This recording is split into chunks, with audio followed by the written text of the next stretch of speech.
to a new episode of C&C Bros. Our last episode is dead in the water. Look, it's not dead in the water. We did a 61. It's in the ether somewhere, floating. It's fine because like there's a bunch of other stuff going on, and by other stuff going on, I mean Shellie fell asleep. Eventually had work, had some phone calls. There was just a lot happening. All right, this is it. This is me. I'm home improvement for the entire cast. But no, last stream was fine, but Shellie did fall asleep like 8 times. Yeah. So we ended up not saving it. But we had a lot of good stuff we talked about.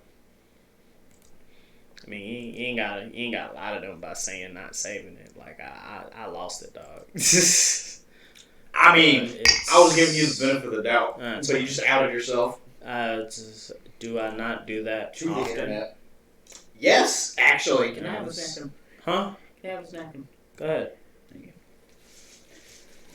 But no, we have a short little cast today. Shelley's not here because he's at work. So we just decided that we're going to do a little bit of content without him. And because he told us to, he had his blessing. He said, y'all might want to go ahead and do this. It's fine. He ended up staying longer than he needed to. But I'm going to be a minute. But what we're talking about today, mostly the Game Awards that happened. I sleep. Absolutely mid it was. I sleep. Bizarrely mid. See, that was foreshadowing. Can we go ahead and get a list of those? Yeah, I got you. That was foreshadowing from Shellie. But probably the biggest thing that I want to talk about from Game Awards, besides the actual awards, would be the Xbox sex. The Xbox. The way Series, you said that. The Xbox Series X, or is it Xbox X Series X? It's Xbox Series X. Okay. So they announced the first next-gen console that has been revealed at the Game Awards, and it was a promo for the Xbox Series X, or Xbox X as I like to call it. It's a computer tower. More or less. More or less.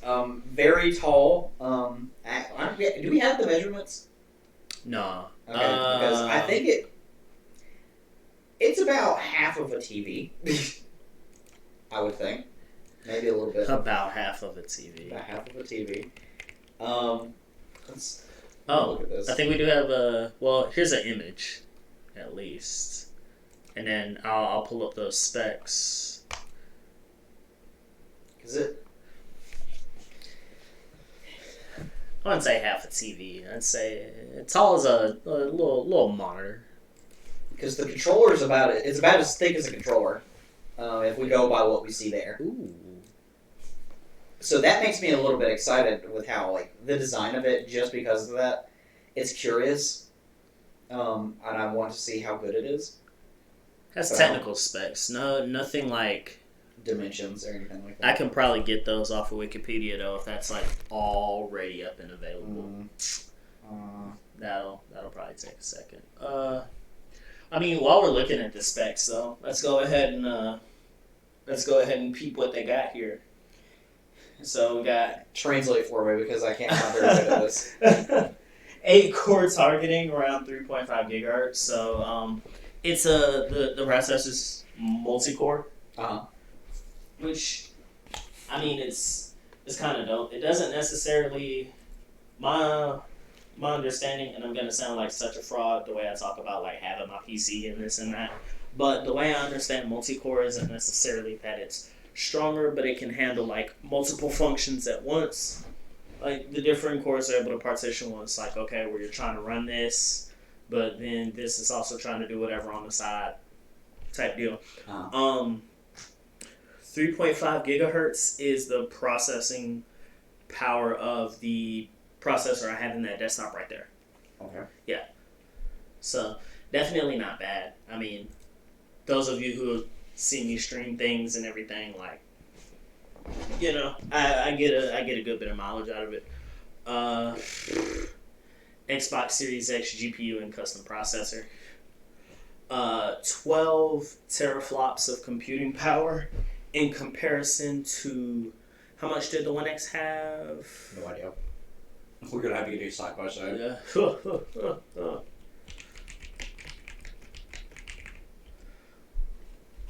Because I think it had that Series X. Not the Series X. I need the One X. I knew this was gonna happen.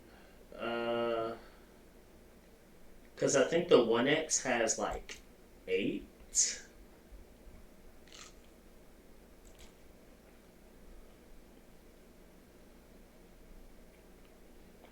Let's refresh rate. 12 gigs. DDR5 RAM. 2.3 gigahertz. Oh wow.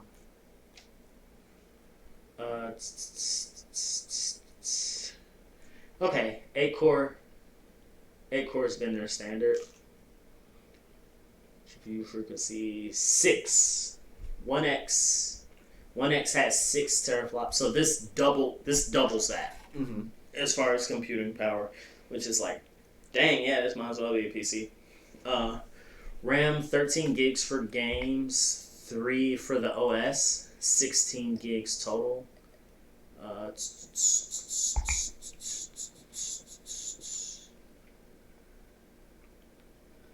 1 terabyte. Yeah, That's pretty standard. That's storage though. It is. Yeah. The SoC chip, 6 terabyte. This had 12 with 9 for games and 3 for OS. So this has just a little bit more for games, which is cool, especially if you're going to be buying a lot of stuff digital anyway. And the storage, non-volatile, memory express SSD. So they have the SSD too. Yeah. To eliminate load times. Mm-hmm. So we've seen the PlayStation 5 dev kit. That's been confirmed. Do you think it will be comparable to this, or do you think that Xbox Series X would have the advantage? You think, as far as performance? I don't see why not. Honestly, I'm never one to call it from downtown. I definitely want to see. I want to see what the specs on, like Sony's PS5 dev kit are, but we're probably not going to get that until they decide to reveal, because like Sony will keep it close to the chest and won't try to flex until they feel like it's time to flex. But other than that, like, I think Sony will probably end up flexing with like a lineup of like 5-6 launch titles. I think. Yeah. Because we only got Hellblade 2 revealed in engine. Godfall. Was it? It was Godfall. Godfall. Godfall's a confirmed launch title For Xbox. Oh wait, you're talking about this? I thought it was Hellblade 2. Okay, I thought you were talking about with PS5, because you said they'll probably show off 5 launch titles, because so far we have one launch title that came out of nowhere. Like, oh hey, it's gonna be a PS5. Yeah. Hardware wise though, it doesn't look bad. I was gonna say, yeah, it looks good. I mean, it was supposed to be twice as. Taking into consideration that it's supposed to be twice as strong as the One X, and the One X is comparable to the PS4 Pro. You know what I'm saying? Like, it definitely doesn't look like it'll be bad. And I never thought that Microsoft's like weakness lied in technical power, because I mean it's Microsoft. Like they got the means to do all this crazy wacky stuff and build it like a PC, because why not? Yeah. It's always just games. I think there's no other way to put that. We'll probably get some specs soon, I would imagine, because it's coming up to next holiday season, right? Yeah. So maybe around E3. Based on these figures, one could... Okay. The original Xbox One without the Kinect bundle went for $399. People forget about the Xbox One Elite model. I was thinking about that when I saw that it had an SSD. So, do you remember that at all? Yeah. Yeah.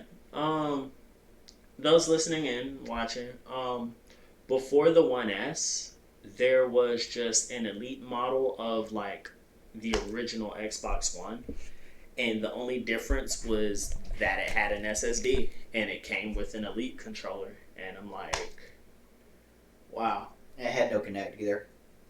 No Connect, but I mean, you're almost. Well, no one wanted to connect. That was the thing. Like, it was a pain in the ass. Y'all didn't see that. Yeah, I find that weird because I don't think the other systems ended up having. Yeah, I don't think the other systems that followed ended up having it. So was it just like too much cost wise, or Probably. They just weren't ready to heavily integrate it yet. Yeah. For mass production. Yep. 2.5 inch hard drive, and they use the same thing, a 2.5 inch SSD for the Elite. I thought that was like hella interesting though. Like I like to see some more of that, which apparently that's what this has. So dope. I mean, yeah, that's fine. So, like, the line between console and gaming PC is being blurred even further. Lines, yeah. At this point, like, I don't know, like, what's the point of not just making Exclusives. the exact same thing. Exclusives. And Nintendo. And GameCube. But, well, yeah, that's... You just play gamepad or PC anyway. Yeah. That's where Microsoft is at right now with anyway. And of course the memes are plentiful. Bigger than you think. Oh, is this actually Size comparison. okay? That's a thick baby. Hey, there's all that shit in there. Yeah. They said let's make it look less like a VCR and just make it a tower. I'm with it. Yeah, that was where they came through with on the Game Awards. Do you think they're gonna like actually sell it like a gaming PC tower? No, sell like a console, like they've been doing.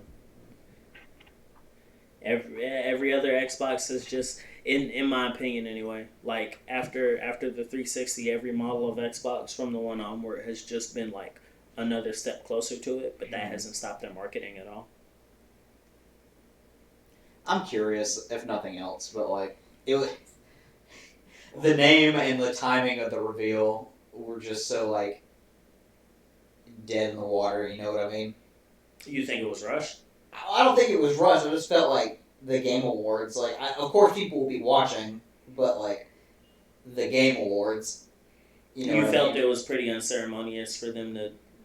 Yes. Well, to be fair, the entirety of the Game Awards itself was pretty mid. Yeah. Because like I get that like this isn't like meant to, because Xbox does not sell well outside of America, like on any stage. I don't know how it sells in Europe. Japan specifically is the weak spot, but I mean that's mostly due to like differences in gaming culture and then just like domestic product. Because I don't know how it sells in Europe, but like I feel like Microsoft, obviously American company, American audience, Game Awards, American audience primarily. It's watched around the world as we saw, but Phil Spencer got on stage and was like, "Yeah, I went home and played this and it was raw," and I'm like, you know what? If it was cool, I don't know what you played, but if it was cool, I played Jump Force. I mean, I think he mentioned what he played. I think it was an older title, but like enhanced on the newer. Getting a port launch tile. Maybe it was Kingdom Hearts 3. I mean, it helped. That's people don't like to admit it for the PS4, but that jumped it off for a smooth minute. And same thing with the Switch. Uh-huh. Let's re-release these series. So, I mean, I'm fine with it. Halo Infinite's supposed to kick off with this anyway. Yeah. So it wouldn't surprise me if, and they confirmed that it's compatible with all prior generations of Xbox. That's fine. Yeah, so it wouldn't surprise me if by Halo Infinite, here's the Master Chief Collection. Just cause? Yeah. That would be cool. And then, because it's Master Chief Collection on Series X, hey, let's add Halo 5. That way you get all the Halo. That's what they've been doing for years recently. So, yeah, and then Reach is on there now. Like, you're getting at least, 7 games for buying this not PC. So I feel like the most Sony could do at this point with backwards compatibility is the exact same thing. Well, most Sony could do it for themselves, because I think they could go back as far as a PS3. They could go all the way back. They probably won't want to, and I'll bring up why. Because when the 3s first came out, and it's like, hey, let's make these backwards compatible with everything. Adding that feature in costs so much to build into the systems that PS3s initially sold at a loss. I think they ended up losing $3 million because not enough of them were getting bought to justify the cost of doing it. That's why you had so many models that came after the fact that just cut the PS2 compatibility. Mm-hmm. But PS1 compatibility was in there no matter what. I personally believe, I might be wrong, they are in a position now to where they can do that and they could make the money back. PS3, it might have been a case of it being too early, especially given the fact that they continued to support PS2 all the way up till the PS4 came out. Well, this is kind of not sure if you wanted to do that, if you wanted people to capitalize on this feature, function, whatever. Well, but now that people are fiending for it, mm-hmm. If you build it, they'll come. I think that, because haven't they recently been boosting their PlayStation Now service and their library? They've been pushing that a little bit harder. I haven't bothered to check because it's PlayStation Now. Yeah, well, if they do that, I think if they continue to support and increase their library and give it some needed attention, like Games Pass. They have to make it like Games Pass. That's what I think they would. Because the way Game Pass works is it isn't streamed. You download it. Mm-hmm. You download it all. PS Now you can download games, but the games you can download are games you would have been able to buy anyway. Mm-hmm. The ones that still have to be streamed are those specific PS3 titles that everyone wants to play. The second all of those become available for download with the service, so you can just play them natively. Mm-hmm. Yeah, no, I think the service will blow up then. I would be inclined to get it, just because there's still a specific number of fighting games and just other titles that I still can't get a hold of. Honest to God, the only things I would be playing with backwards compatibility would be old licensed games. That too. That's really big with a lot of people. Old licensed games that will never see the light of day ever again, like Battlefront 2, Old Battlefront 2, Old Battlefront 2, the Lord of the Rings games like the Two Towers and the Return of the King, raw as shit. And then we've got. I was about to ask you, but you don't. What? I don't gotta ask. I have 2 free codes for KOTOR. Knights of the Old Republic. Yeah. If I did, I'm finna use one of them. I've always wanted to play it. C&C Bros giveaway. Who wants KOTOR? Hey man, that'll generate revenue and views. Like and follow and retweet why you deserve this. Man, nah, but we might. Depends on what George's mood is in. But yeah, old licensed games, and then Persona 4 Arena Ultimax. And then that we could play Metal Gear Solid 4. I'm not gonna play Metal Gear Solid 4 again. I will, because that's my favorite Metal Gear. It's still fresh on me. I'm not gonna play MGS4 again. I love that game. To death. Like, actually to death. It's a great game. Yeah. Octocam was great. Anyway.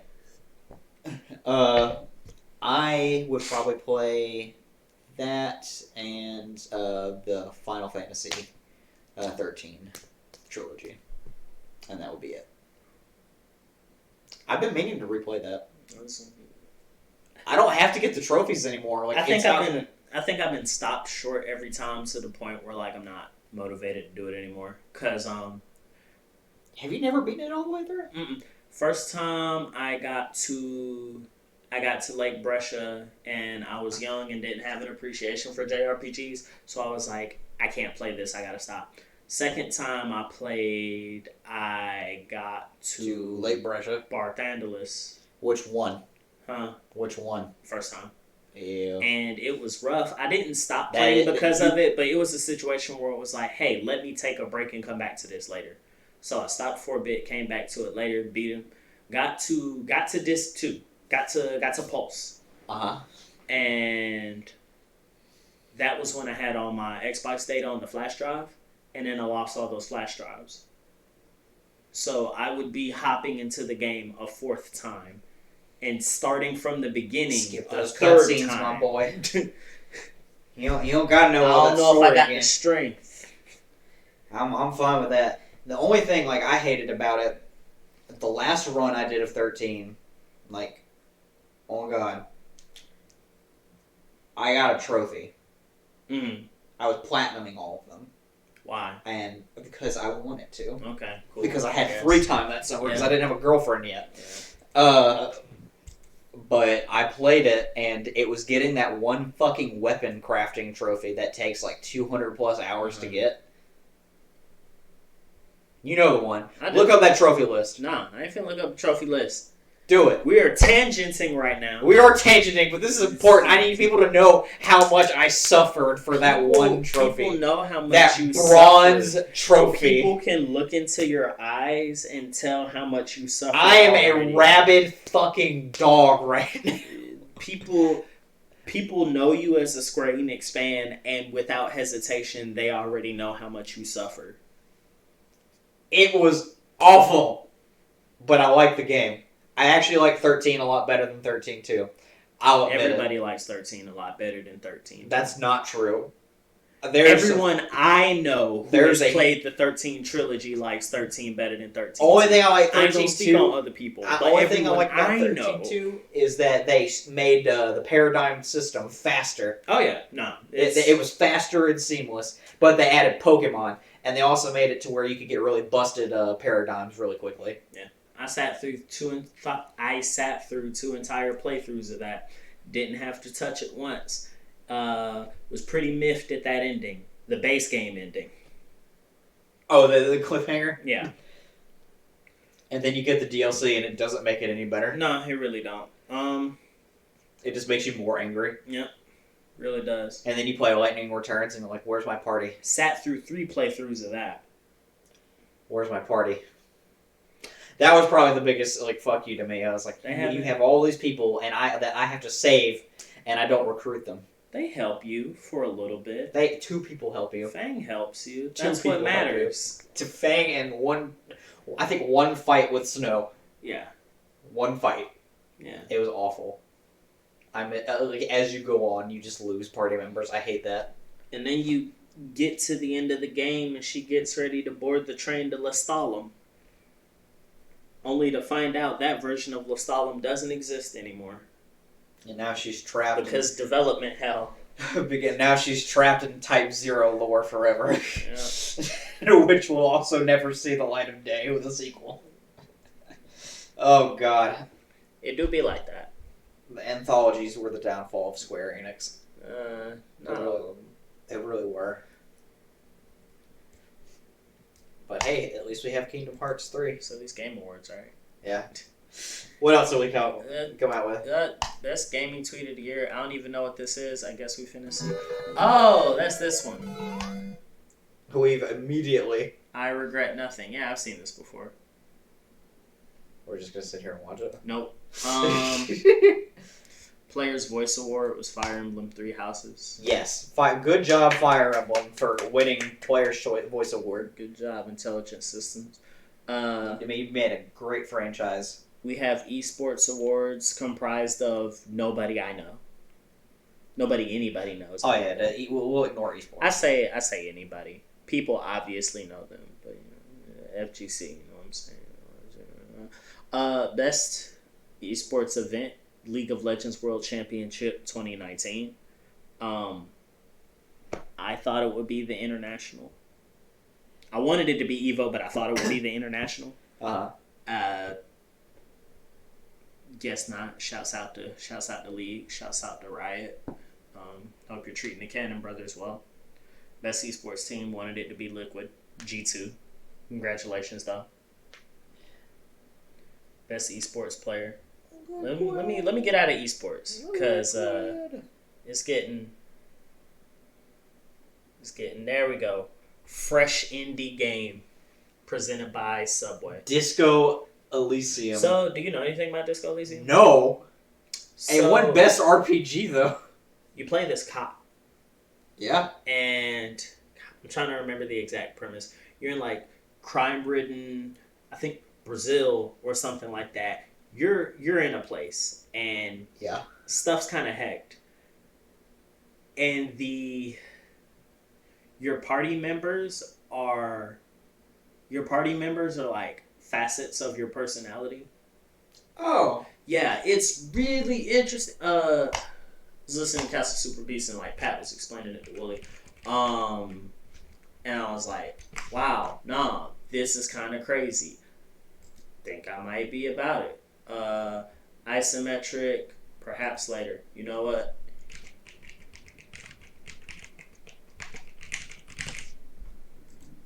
They didn't see that. I mean, that's the old one, so it doesn't matter. I ignore like half of everything that goes to that email anyway. But also, if you have anything you want to send me, you can send it there. Isometric player characters control. Takes the role of a detective on a murder case who suffers from alcohol-induced amnesia. Oh. There are 4 primary abilities in the game: sight, physique, motorics, as soon as 6 distinct secondary skills for a total of 24. And you can improve the skills and you pass skill checks. So it's like a real... I say facets of your personality or like party members, but it's also more of like it's more of a D&D kind of thing. Yeah. Where it's like, hey, you have to be this kind of level. Think about it like social skills and persona. Your blank has to be at this before you can talk to somebody this way or before you can perform this action. But the thing about... It's The Witcher. More or less. The thing about the personality facets being like your party members is because you start to have like these inner monologues. Yeah, upgrading these helps them pass checks, but can also result in like negative effects and character quirks. Character with high drama may be able to detect and fabricate lies effectively, but may also become prone to like hysterics and paranoia. And you kind of like talk to yourself in this regard, or you think to yourself, this and that, you know. High electrochemistry shields you from the negative effects of drugs and provides knowledge on them, but then also like leads to substance abuse and self-destructive behaviors. It's really like, you know, it's really crazy and it's kind of mind-blowing the way it... Here we go. Yeah, the thought cabinet through conversations with other characters as well as internal dialogues within the mind of the player character themselves. Yeah. And I think it's a very interesting take on a RPG and like... I'll give it to him. Busting crime. I'll give it Definitely to a him. way to go about that. Like, Kingdom Hearts 3 didn't win any awards. Not even best soundtrack. That's not why we're here. That's not why why I'm we're here. That's why I was there. That's not why we're here. I was there We're for the team. We're here to give congrats to Disco Elysium. And Fresh indie game though. Probably gonna buy it soon, whenever the money comes. I'll watch you play it. Whatever the money is. Stream it. Best multiplayer game, Apex Legends. Yeah. Okay, fine. I mean, you knew. Yeah. Best sports racing game. Yeah, that was probably gonna happen. Crash Considering Team it was Racing. in the league with F1, FIFA, and Dirt. Yeah. Name recognition. Rally 2.0. Best strategy game was Fire Emblem Three Houses, and I was kind of surprised. I'm not gonna lie. Like, What do you think was gonna get Total War? well, when put against more like traditional strategy games like Total War and Age of Wonders and stuff like that, and I mean, I don't know too much about Tropico, but Wargroove is built up on a style that like intelligent systems kind of pioneered in. Yeah. Because it looks very Fire Emblem at first glance, but then you also get a bunch of like dashes of advanced wars here and there. So I'm like, okay, that's a really good, fresh indie composite in systems game, and it was like, nah, Fire Emblem. Like, okay, not to imply that nothing about FE3 Houses is like not strategy, but a big hit with the game this time around was the more social aspect and overhauls to like some systems. Kind of, I imagine it would have made it like kind of unfamiliar to people, but I guess nobody had a problem with it, which is really good. Yeah. People really latched on to this one. Yeah.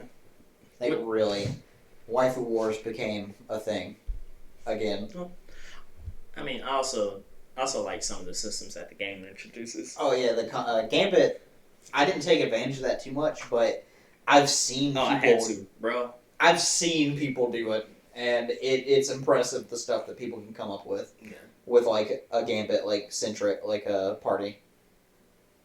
Annette with Stride. Oh God. I complete things, and so you remember when you watched me. Minor spoilers. You remember when you watched me do my Golden Deer run? Yeah, your Golden Deer run in the Capitol. Capital, and I crit the boss and ended it in 2 turns. Yeah.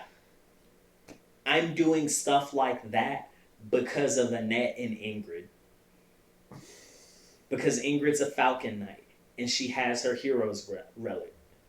So it's just like, yo, Annette, give crit her the this boost. for me. Yeah. Yeah, Annette. And I told you, Annette's great. Give her the boost. Hey, Ingrid, crit this for me. She is. I try to give her enough love to where I'm not like using her less than Lysithea, because I love the idea that I have Lysithea back, but everybody gets to be a Gremory. But I'll talk about that when I talk about me versus Fire Emblem round 2. Best fighting game. Best family game. Luigi's Mansion 3. They're both the Nintendo games. That's fine. Yeah. Best fighting game. So Super there was Smash Brothers Ultimate. There was a campaign for everybody to vote Jump Force so Jump Force can win, and I was all for it. You know what? That would have been fun. It's like if Ultimate didn't win, I wanted Jump Force to win. Plain and simple. But of course, if Ultimate didn't win, MK11 probably would. Yeah, because George is chaotic evil. No. Just chaotic.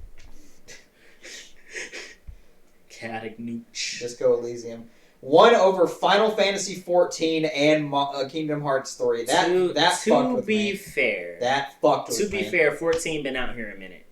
I don't think anybody would have... Shadowbringers, though. I don't think anybody would have voted for 14, knowing how long it's been out here, regardless of expansion. Shadowbringers gave it visibility, though. Could you imagine if WoW won Best RPG, and then Cataclysm came out, and then it got Best RPG again, and then Mist of Pandaria came out, and whatever the heck is out now, the whatever is, you know what I'm saying? I get it, but yes, now, it would do it. Yeah, I mean, now that would be how it would happen if it was good enough. I understand the example doesn't sit right here because 14 didn't win in its prior iterations, but it's also a thing where it's like, if A Realm Reborn didn't get it, I don't think. But see, this is... I'm telling you. The Realm Reborn was a huge glow up from one. It was. You know what I'm saying? But Shadowbringers in and of itself was a triumph for Square Enix, not just as for the MMO. Like, it's... I mean, yeah. Like, it's lauded as, like, one of the best RPG experiences Square's churned out in years. I'm not saying it's not good. It can be good. But A, it's also already out, and B, it's the Game Awards. It is the Game Awards. Yeah. I'm not taking it too seriously, but still. You sound like you are. I was mad that Kingdom Hearts 3 is also on this list. Well, I would have chosen Final Fantasy XIV for best RPG. I know you would. I would not have given it to Kingdom Hearts 3. Let it go on the record. I said it. I know. Yeah. Nobody cares. Final Fantasy XIV would have won that, in my opinion. Just because of how much shit is in it compared to KH3. Outer Worlds would have won. Eat my ass. Because it's good. Best action adventure game. Sekiro Shadows Die Twice. Which, I mean... Why the fuck was Link's Awakening on here? When held up against this, it's an adventure game.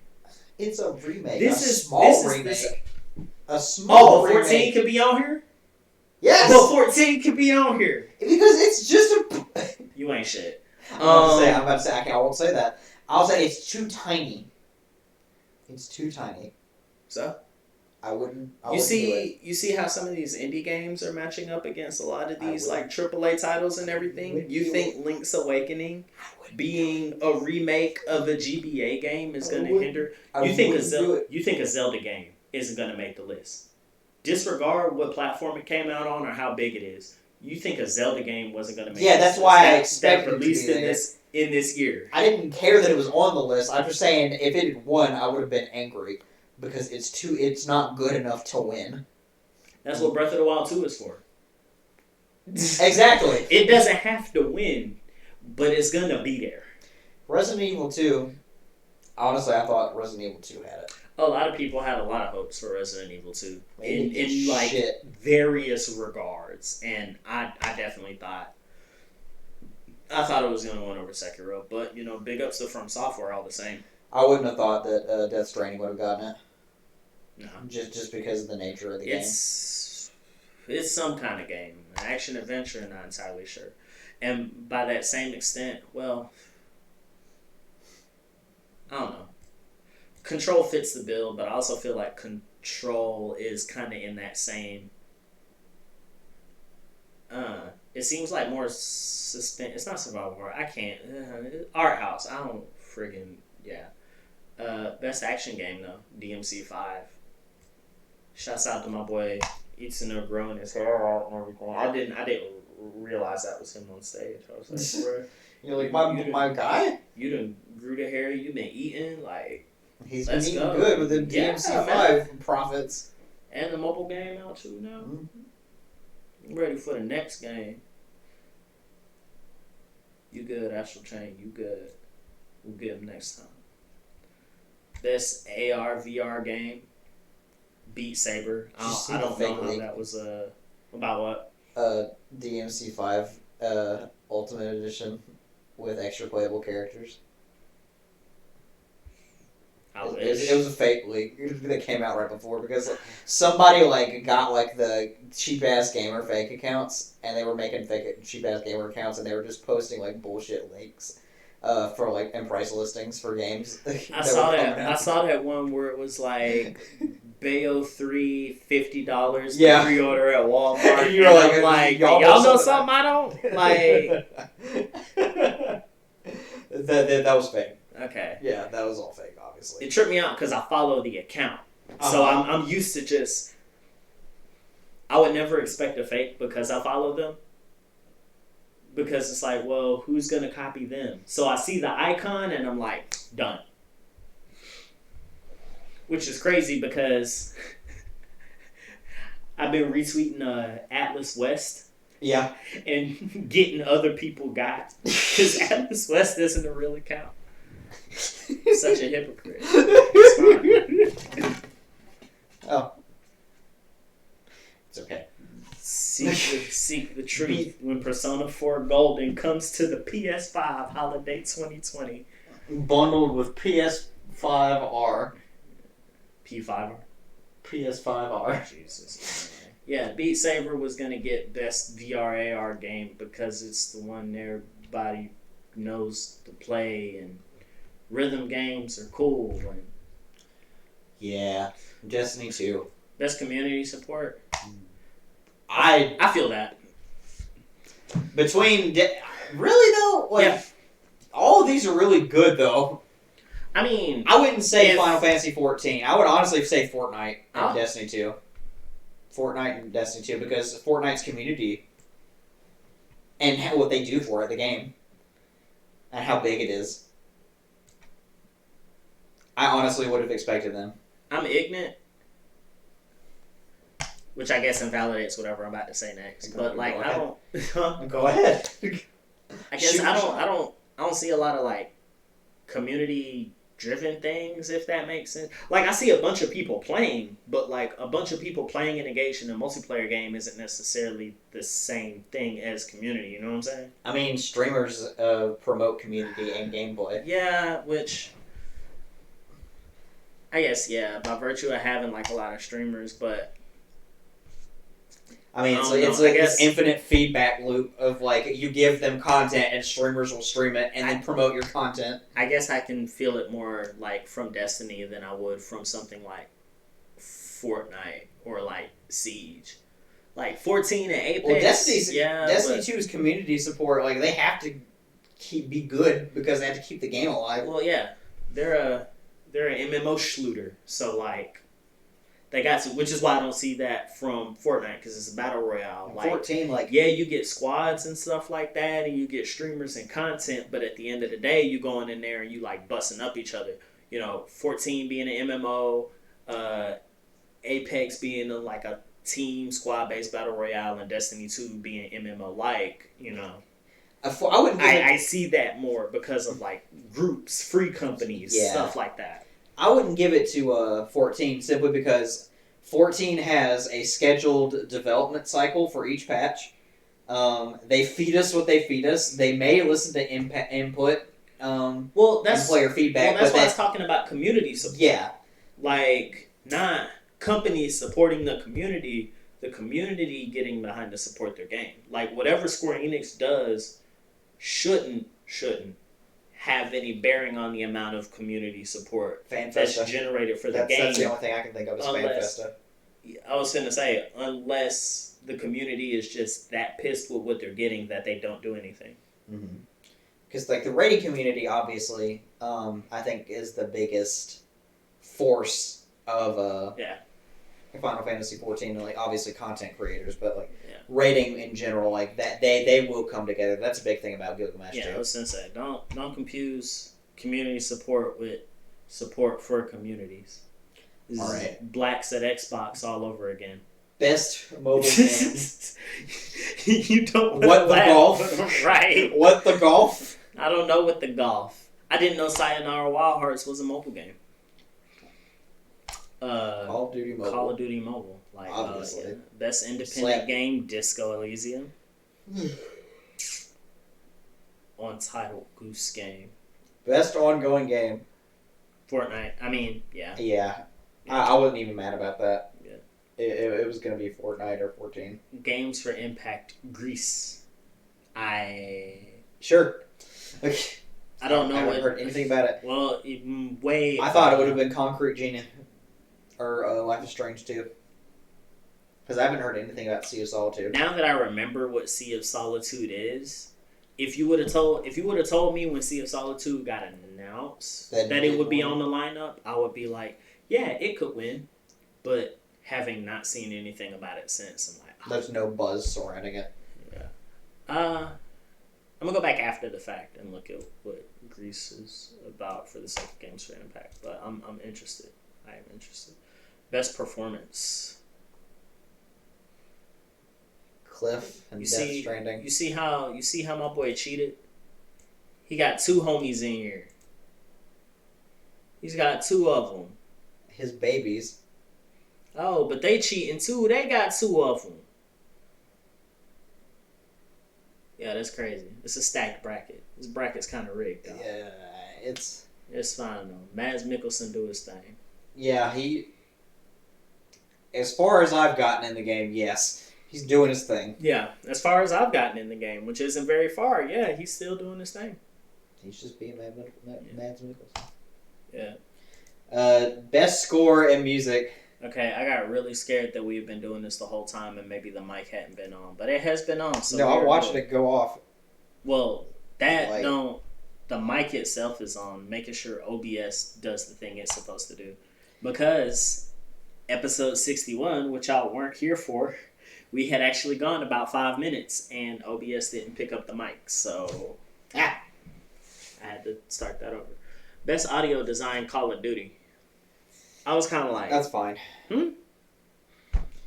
Resident Evil 2 and Sekiro probably would have deserved it too. I guess you gotta properly design the doots. You gotta make it sound realistic. Best score. This is the bullshit. fact that Cadence of Hyrule made the list. Shouts out. What do you mean? DMC, Kingdom Hearts 3, and then Death Stranding. Okay. Licensed music. Okay. If it's licensed music for the game, that is still part of its score. But is it fair? This is the Black Panther conversation. I don't Remember like at the Oscars? Yeah. You don't like how every awkward conversation I have to bring up with you and it has to do with blacks? That's probably your fault, Brian. It is my fault. It's probably your fault. There's an inclusion thing going on. Honestly, it wasn't even you and I that had that conversation with Black Shellie. Panther. You were there for it, but it was Shellie because he was like, "What?" And I was like, "Well, yeah, Soundwave worked on the soundtrack. They brought in a bunch of people from TDE. There was licensed music, but it was made for the film, so it was good to go." Similar with Death Stranding. I mean, you could argue that Don't Think Twice and Face My Fears are licensed songs. You could argue that every Disney song that shows up in Kingdom Hearts, because it is a licensed song.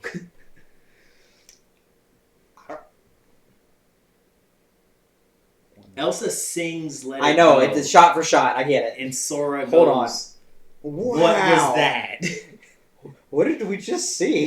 I think he said, what did we just watch? He said, I don't know what we just saw, but... Okay. Hold on. Well, What are you doing? I'm counting the licensed song in that game.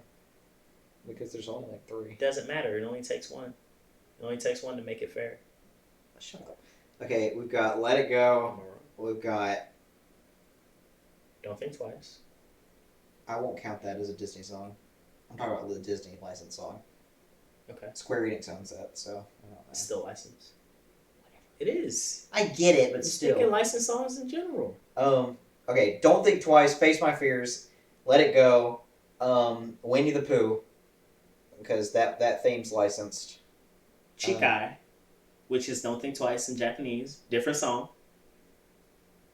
We're not going to count that because Okay. that's just two sides of the same Yeah. thing. That's just version differences. And then we've got... Does Disney? I don't remember. Disney Castle show up at any point? Friend and Me. So 5. Friend and Me. Disney Castle show up at any point in 3? I don't know. Because every time you go to the Disney Castle, Like it does Mickey Mouse the Clubhouse. Mickey Mouse, yeah. Clubhouse thing. MICKEYMOUSE. Yeah. I don't know if it does or not. I can't Yeah. remember. But that's like 5 or 6 total. Counting the intro and the outro. I didn't really like the soundtrack for 3. Compared to most spin-off games, actually. I really liked it for the dedicated tracks. I was gonna say, then again, I only ever like KH3 for like boss Plot. themes. Yeah. Rage Awakened. Rage Rage Awakened. Awakened was in that game. You know in what? the final boss You thing, know I was what? like, oh my god!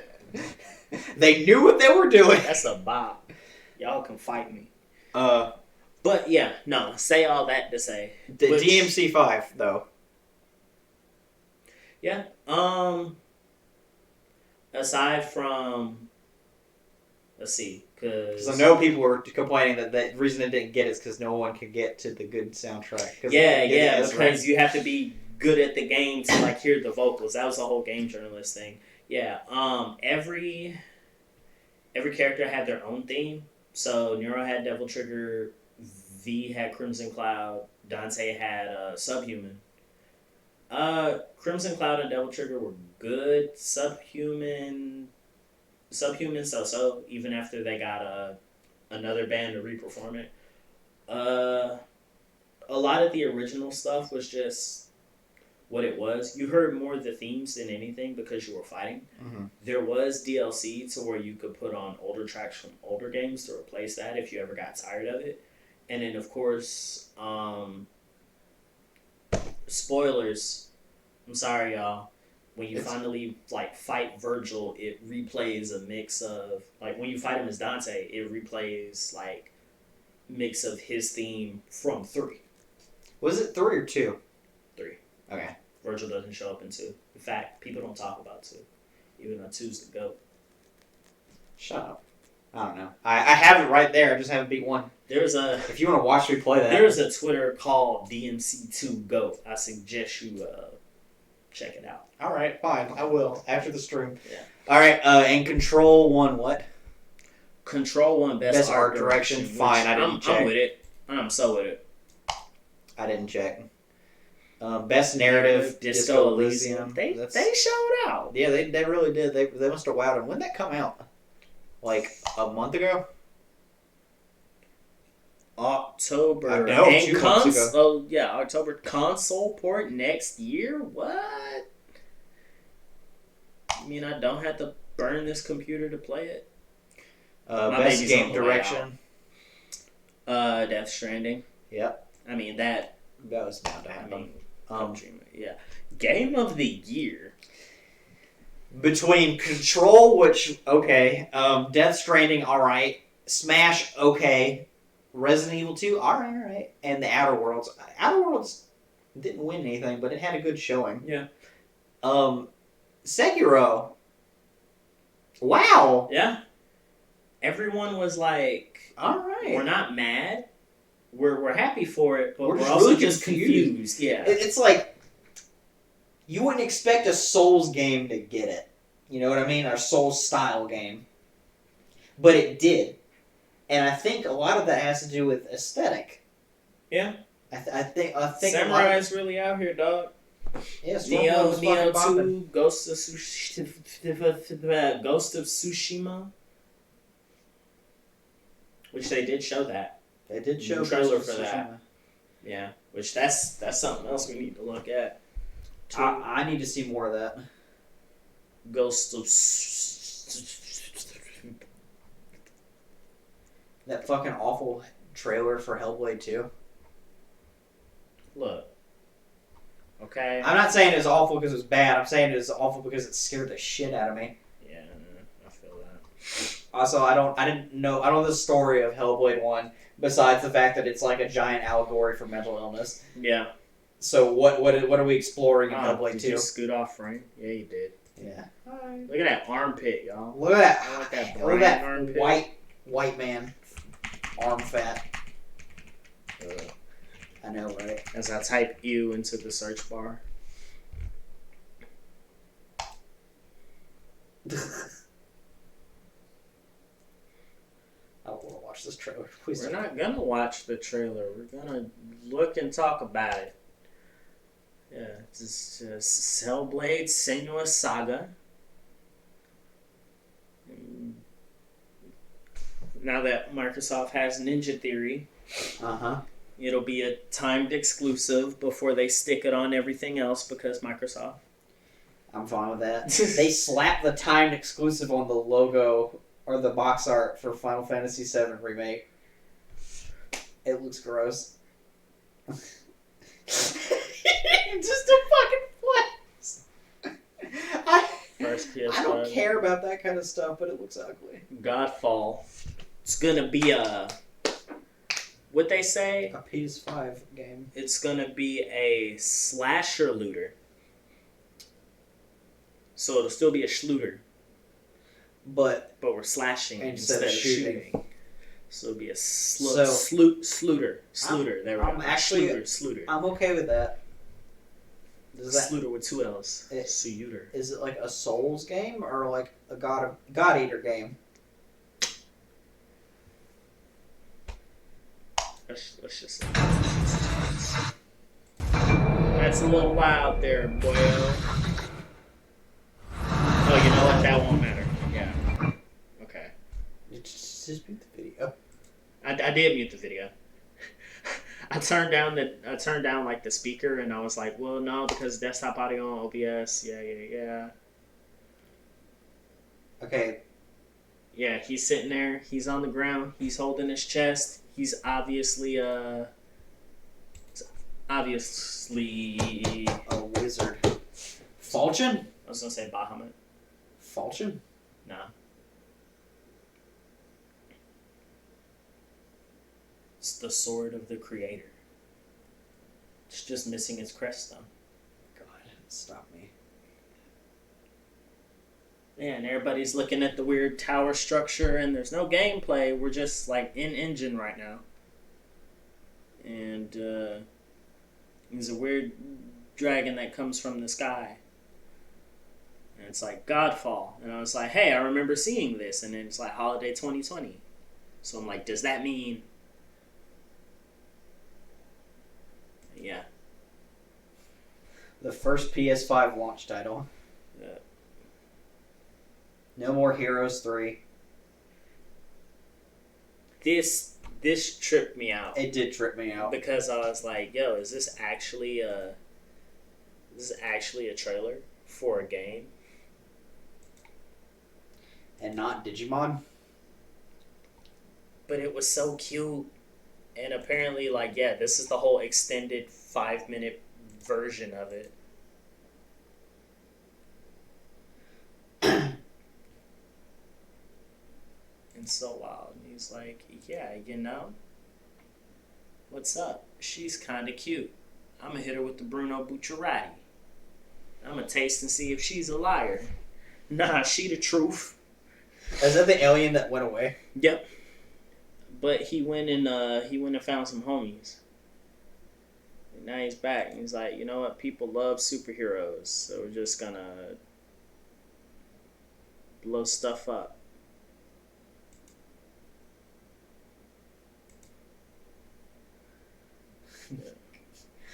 Goddamn superhero. I thought it was going to be a I thought that was the game title. And I was going to be like, hey, you know, I love that. Notice how it's the Oni Real engine? Yeah. Which I should have caught that.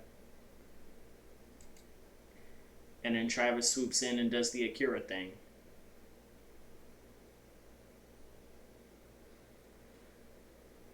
Yeah, so the alien and the homies he scooped up, the game's main antagonist. Yep. That's fine. It was all relevant. It was a story trailer. We just didn't know it yet. Yeah.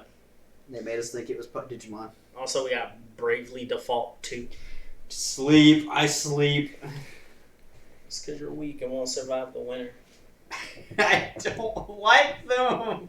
You don't have to. Oh, God. I hope it's different, though. Jesus, I can't do another, like... Did you play the first two? Yeah, I played them both. I didn't finish two. Bravely Second, I totally got to the halfway point where the timeline split and you have to start doing shit again. They were like, man, these are some dummies. Why did they call it Bravely Default 2 and not Bravely Third? And I was like, because that's Octopath Traveler. No, Bravely Second's like a 1.5 apparently. Yeah. Yeah, like canonically. And this is like new world, new characters. And new Marvel Ultimate Alliance 3 DLC, which I just bought this weekend. I think I'll just watch it play through Bravely Second. I'm not playing that again. Mostly because I'm not opening up my Switch ever again, unless it's to play Mystery Dungeon. Give us a new Pokemon Mystery Dungeon, Nintendo! Alright, I've said my piece. Sure. People were hoping for Smash News, and there was no Smash News. We're fine with And that. I was fine with that. What I wasn't fine with was no Bayo 3. No Breath of the Wild. That can wait. No Bayo 3 and no Metroid Prime 4, because those have been sitting in the back for quite a while now. Or Shin Megami Tensei. Or no SMT 5. Not That's like we been would have announced. gotten it at the Game Awards, but that's just Jordan, another that's thing been to in the throw oven on since top. literally the Switch announcement. When they announced the console. Think about that. The Switch has been on that market for 3 years and has a second model now. It's gonna get a third. Technically a second and then like a 1.5. Yeah. No Batman, which Who wanted Batman? well, apparently there's some Batman stuff that's like on the way. That was kind of teased or revealed like a while back, but it's also like, I mean, I don't think they would be so hasty as to show it at the Game Awards. That's pretty quick. The Wolf Among Us 2. So some people were Fired? No, I mean, obviously, some people were iffy about this, and some even, like, upset that, because it's like, yeah, people got fired, and this is like Skeleton Crew Telltale, is it not? This is like whoever's left. No, this is like all new people, but they didn't hire back the old people. They had them on limited contracts or whatever. Well, they said they could come back and do like they had to reapply for their position. They can get back. Well, not even that. Like they can reapply for their position, but they're also permitted to just come back on as freelancers because it's Telltale. So it's like, if you need this check real quick, come back through. And they were like, yeah, that's kind of shit. That is kind of oof though, because you gotta all those people, and it's just like, well, after all the crunch they made them do. Yeah. On top of getting, let go without severance or insurance. And then having this ready, it's a very situation.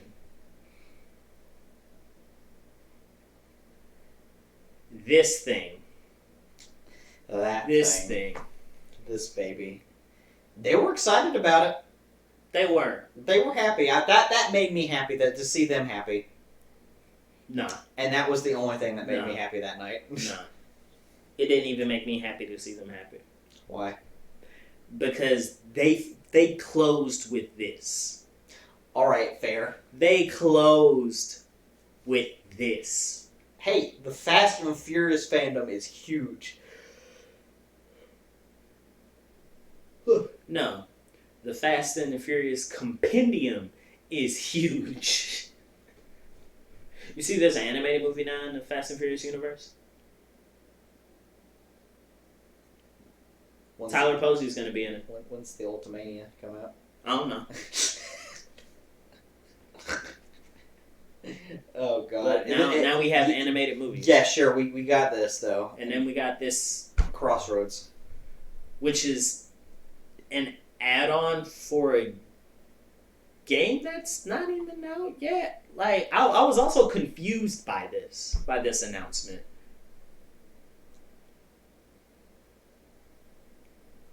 Like, Is the it game open world? Huh? Is it open world? I doubt it. Yeah, okay, announced the new video game. The way she got on and said it at first, and I may have just been interpreting this wrong, made it sound like an add-on to a pre-existing game. Or an add-on to a game that wasn't even out yet, which would have been worse. That would have been worse. Yeah. Also, this game is canon. Canon in the universe? Yes. That's beautiful. They did a good job.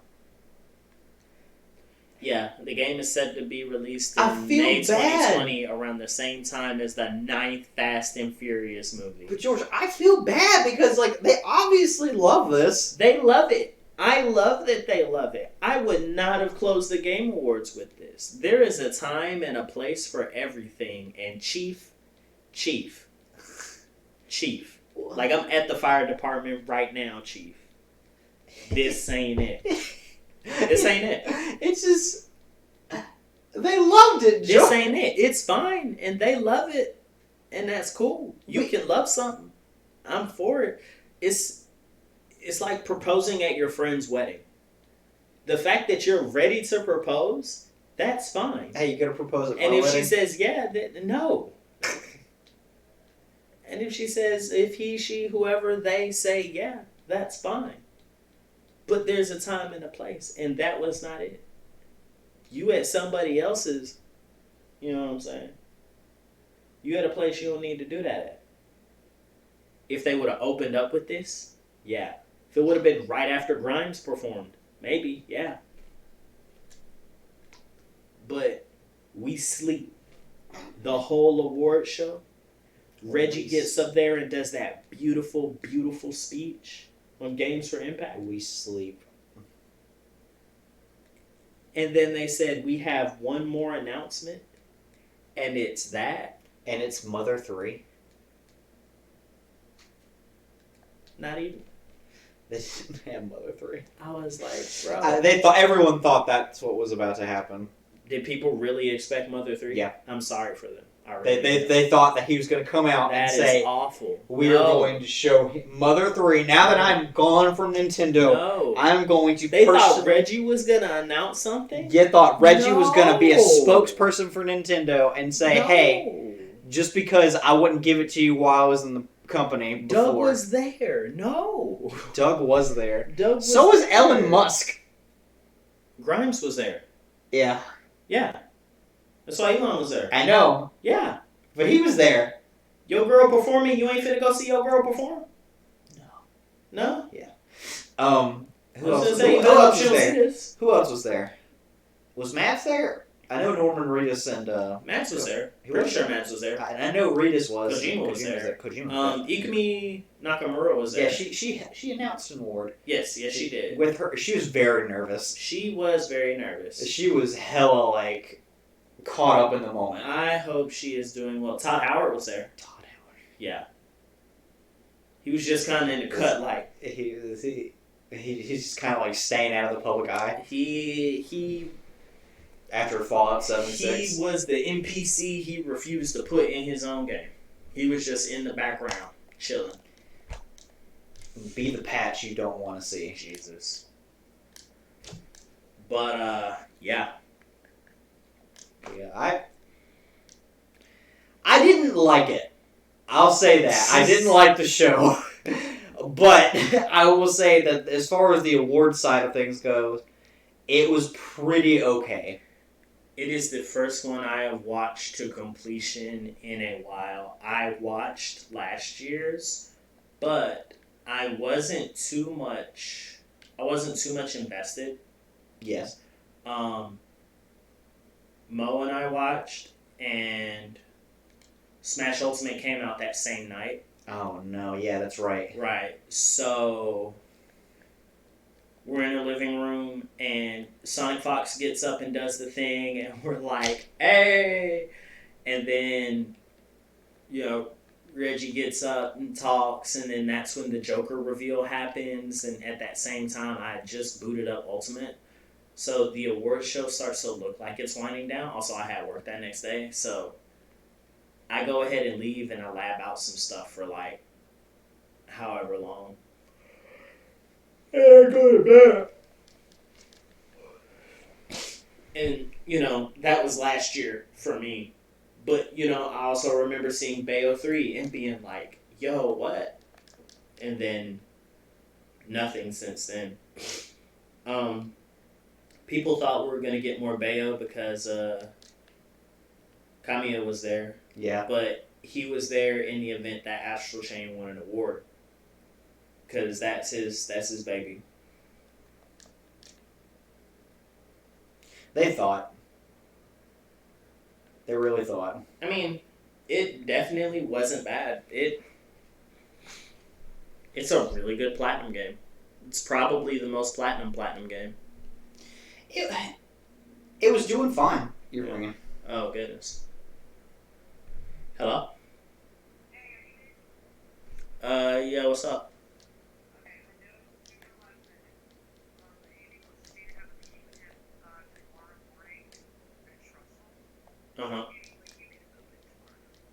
Here?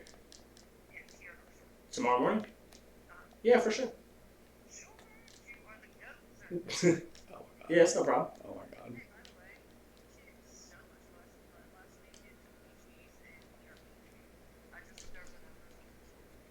Amazing.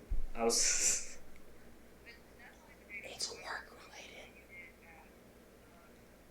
And while he's playing, I'm playing Kingdom Hearts. I feel like I did. They absolutely love it over there. Like it's not as hard of a fight to be like, hey, this might be something unique because it saves you in the future, and they're like, yeah, sure, definitely about it. So.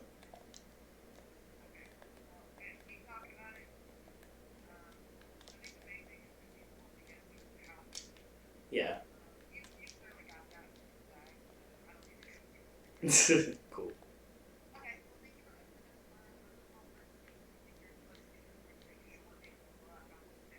Yeah.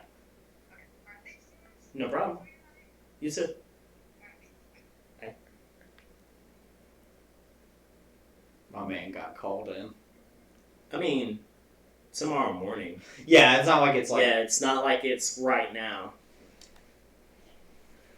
That's why I was like, "Are you busy?" And I said, "Yeah." What's up? Just in case it was right now. Oh, like yeah, please don't. Like, I'm engaged with a prior engagement. That was stupid. be like, I'm technically out of town right now. Technically. It means I gotta go to sleep tonight, though. I had to go to sleep at like 11. Ugh. I have to work tomorrow. Are you an adult? I have to work from 7 to 7 tomorrow. Yeah. But yeah, no. Y'all wildin' if y'all thought y'all were gonna get Mother 3. No. And that's all I got to say on that. We got a Final Fantasy VII remake trailer. It was basically just a very short Cloud bio. I mean, I was gonna talk about the state of play, but alright. We'll talk about that. This was announced at the Game Awards. George. Okay. You tried to call me Shellie. I did. It was close. I mean, yeah, but I mean, you know how. I mean, was it not the same trailer we got at the No, state of play? it wasn't. Square Enix has a habit of like there was doing it over again. There was 2 new scenes, I think, and the biggest takeaway was like the Cloud's a cocky son of a bitch. I mean, yeah, which we already knew. Instead of like emo boy, like from Advent Children days. That's after. That's after the PTSD. Yeah. That's after he realizes he's a loser. That he's the Chad. Not the Chad, excuse me, the beta. The virgin and not the Chad. Except I guess he's not a virgin by the end of 7, but when you speaking on it. No spoilers.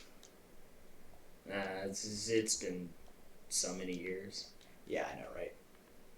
People didn't need to worry about spoilers for 7. Like, this is going to be a completely different game. People are still going to be mad about spoilers for 7. Well, the thing is like they're adding in so much new elements because Nomura actually did an interview recently.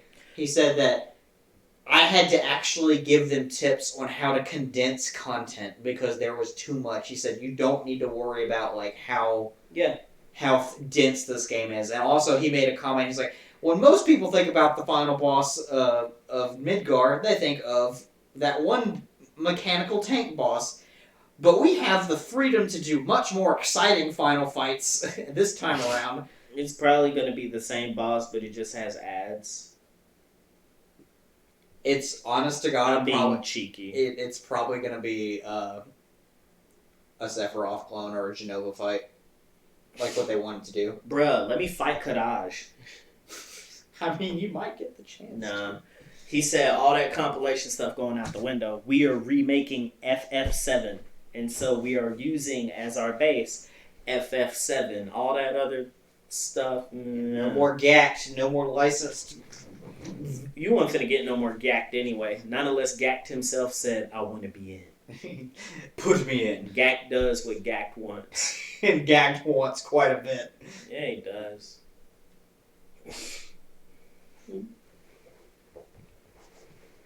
Which sucks because I would like to see some I would like to see like a sliver of Angel. Like, even though they're trying to stray away from the compilation, like, I don't know, just if we're gonna get some Zach love, like I'm trying to see 3 generations of the sword. You know what I'm saying? I understand. I'm a lore whore.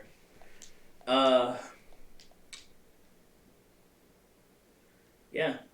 We saw that. But the trailer wasn't anything special. Literally nothing new. Reno looks good. Reno always looks good. He's always looked good. Exactly. He's fucking a big boy. People love that. People love that battle theme remix. Oh yeah, they did. I like it too. The orchestration is nice. It's a boss theme now. Yeah. Yeah, like the battle theme's like not.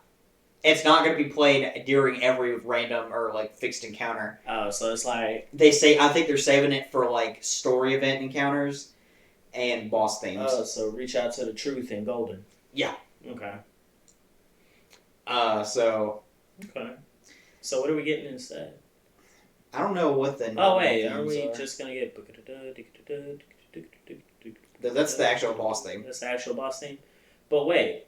You said they're making the other theme into the boss theme. So story event. What's going on? Story event bosses and mini bosses.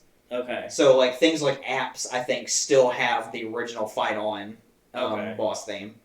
Okay. And then, but I do remember. It's a shame I don't remember the names, and they're like the only 2 names in Smash.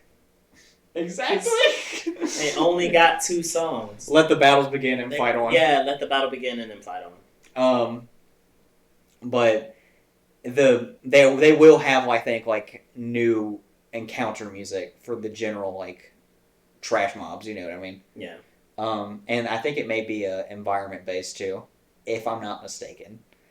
Ooh. So we won't have just the same one, which is what the direction they've been going. So I'm totally fine with that. But we get it. We haven't seen. We've seen the models for Aerith's house in Sector 6. I think it's Sector 6 or 5. I don't remember. It's in a sector. But we've seen her house, and people are like, her water's too clean. Like, it looks too clean to be in Midgar. But Aerith's an ancient, so don't forget that. She purifies the water. She literally is the antithesis to global warming. You use a filter, I use my hands. We are not the same. You gotta catch these hands. No. But Brian offered me filter water. That was very nice of him. I got some more if you want. I'll put it back in the fridge. Maybe later. Filled it up. But I need some. But yeah, that's really all we got on 7. I don't think they need to announce anything else for 7, honest to God. Like, we might get a launch trailer and I'd be happy. Maybe show a Red 13. Did we not? We haven't seen him yet, no. Not even a glimpse? No. He will be into the game. Unless they just retcon that. What I think they'll end up doing... They're not gonna retcon. They won't retcon him being in the game, but they'll like probably put him in to where he's not a playable character. Ooh, hey, no. You know what I mean? Yeah. He's not in there. I mean, I figured he probably definitely wouldn't be in this one. Because this is like the Cloud, what's it? Because that's him fighting Reno. Huh. But this is the one from Game Awards. You said the State of Play one was different from this, yes? No, we didn't get a State of Play one. We got a KH3 Remind trailer and State of Play. Yeah. But we got a Game Awards trailer for 7. No, this trailer wasn't that great as far as new content. Oh God, I swore for like a second. You know, it was this glimpse when they're out here fighting these things, and I thought that maybe, okay, I'm tripping. Yeah, no, they just beat up the frog things. But then they fight in the church. and I got like mad Advent Children vibes, even though I'm not supposed to. Sorry, Nomura. I failed you. I failed you. No, we haven't seen Red 13 at all. What I honestly think, and I've said this before, he will either be non-playable until post-game. He'll actually be in as like a guest character, like your permanent guest character, because of what happens. I know. And during the course of the story, you won't have those guest characters come in too often after that. That's not why I'm making this face, but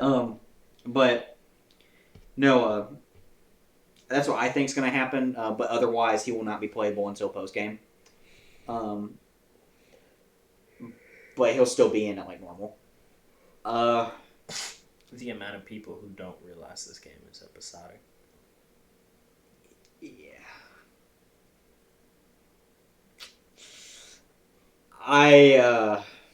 Well, I don't have to worry about that until the schedule comes out that week, so. Oh, yeah, that's right. Because you're going to deal with it. Yeah. Firsthand. It's whatever. But at least we have an idea of what the pacing's going to be like for the next few games.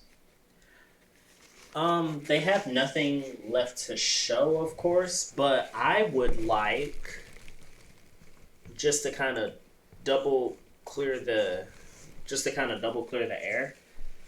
I would like a release date, not a release date. For the next Wow. Yeah, I was gonna say I would like a release date for episode 2. You want a sneak peek? But I know that's probably not happening.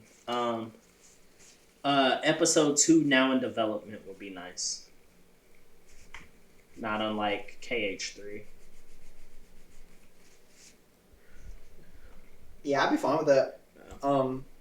But we know that based off of this, the end of Disc 1 will probably be where the next game stops, if we're being completely honest. Yeah. Because I doubt that they would let you have a character and then lose them midway.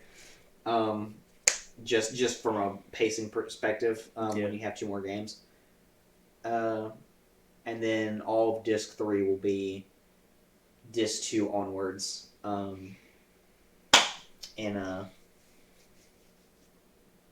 Yeah. Yeah. Though I am wondering how they'll implement Cloud not being in the party for a hot minute in Disc 2.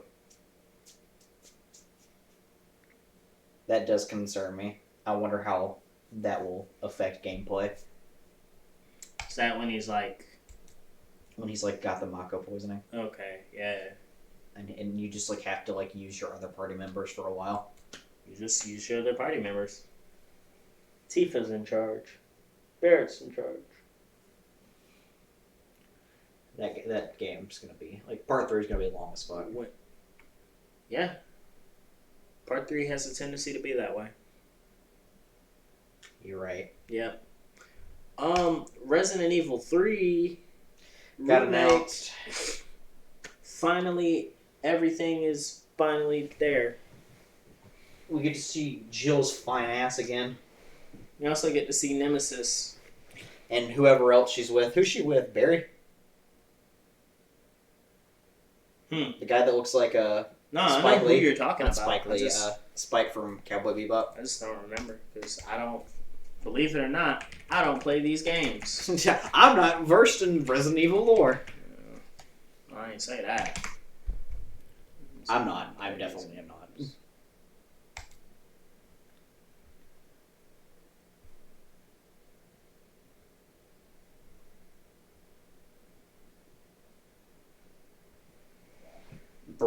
Brad Vickers. Who is Brad?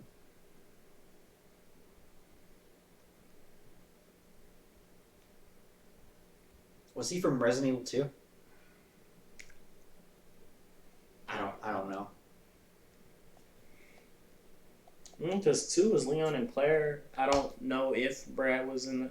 You're asking the wrong person the wrong questions. We'll find. Yeah.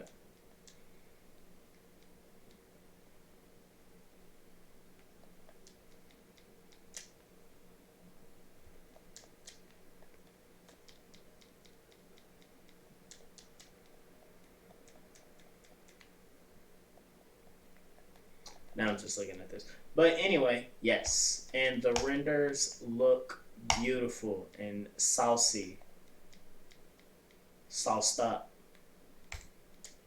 Looks probably better on your screen, I swear.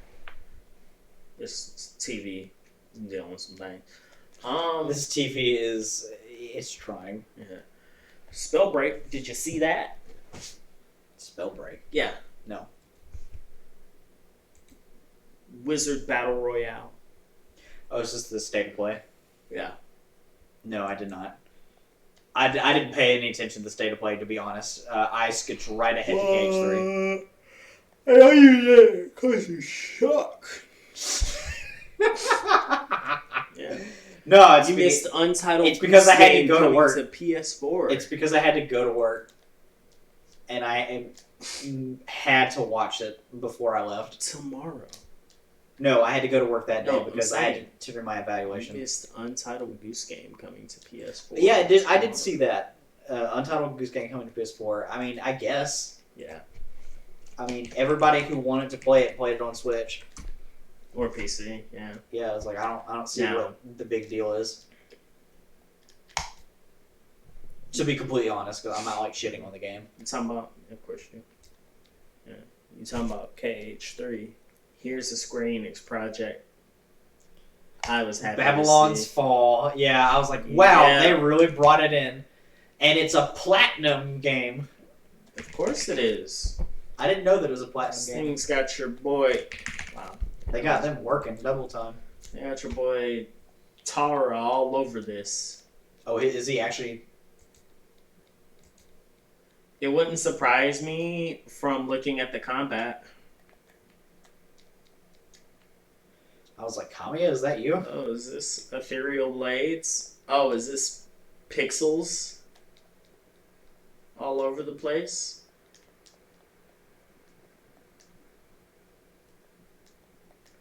I hit big theory moments looking at this because I was like, well, dang. You thought they were doing a Phantom Pain and Call Me Ishmael. Moby Dick Studios. Well, no. Astral Chain was originally supposed to be a fantasy game. Is it not? It's more Sci-fi. cyberpunk, yeah. But it was supposed to be like medieval fantasy. Looking at some of the things in Babylon's Fall, looking at this sequence with the weapons and how he just like wire snatches the weapon by the chain. This looks just like the not Legionis, because Legionis is someone who can control the Legion, but Jesus, yeah. The Legatus. It looks like the Legatus. And it's just, hey, let me swing this around and use this weapon. And so I'm like, hey, is this it? Not like is this that original concept, because I think this predates even Astral Chain's development, but you know, were these being worked on together? Is Platinum creating more of an identity than they have before? I mean, I'll be fine with that. Because, honest to God, like, Platinum's hitting a resurgence. Platinum been out here, they just needed more money. Which... They lost it during Korra. One of my more popular gamer theories. Jesus. No. It ain't that deep. Square Enix saved them. And THQ almost ruined them. It ain't that deep. Y'all's love for Avatar will be your social undoing. You say that, but... Well, your love for Square Enix will be yours. No, my love for Square Shellie... Shellie's social standing is ruined as it is. Mine's already been ruined, too, because of my love for Square Enix. Yeah. Like, I don't know what you thought, but didn't take much thought.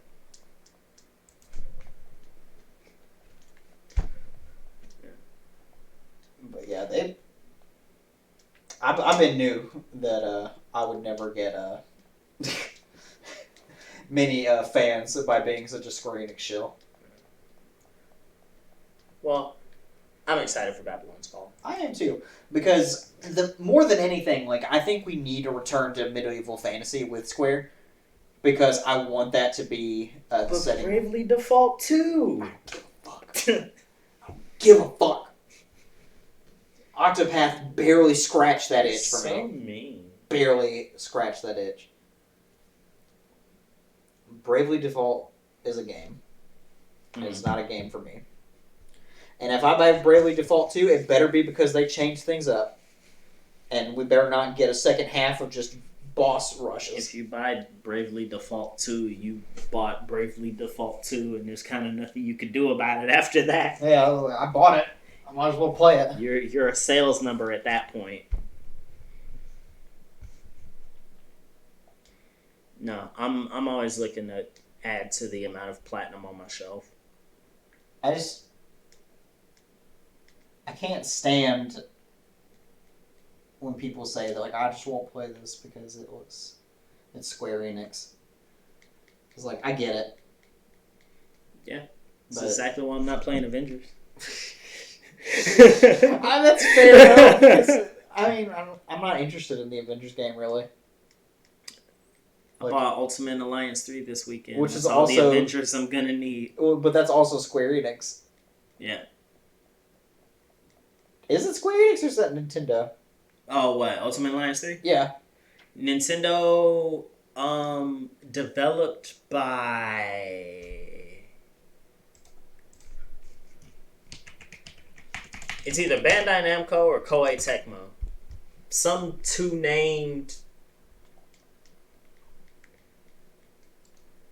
Team Ninja, so yes, Koei Tecmo. Yes.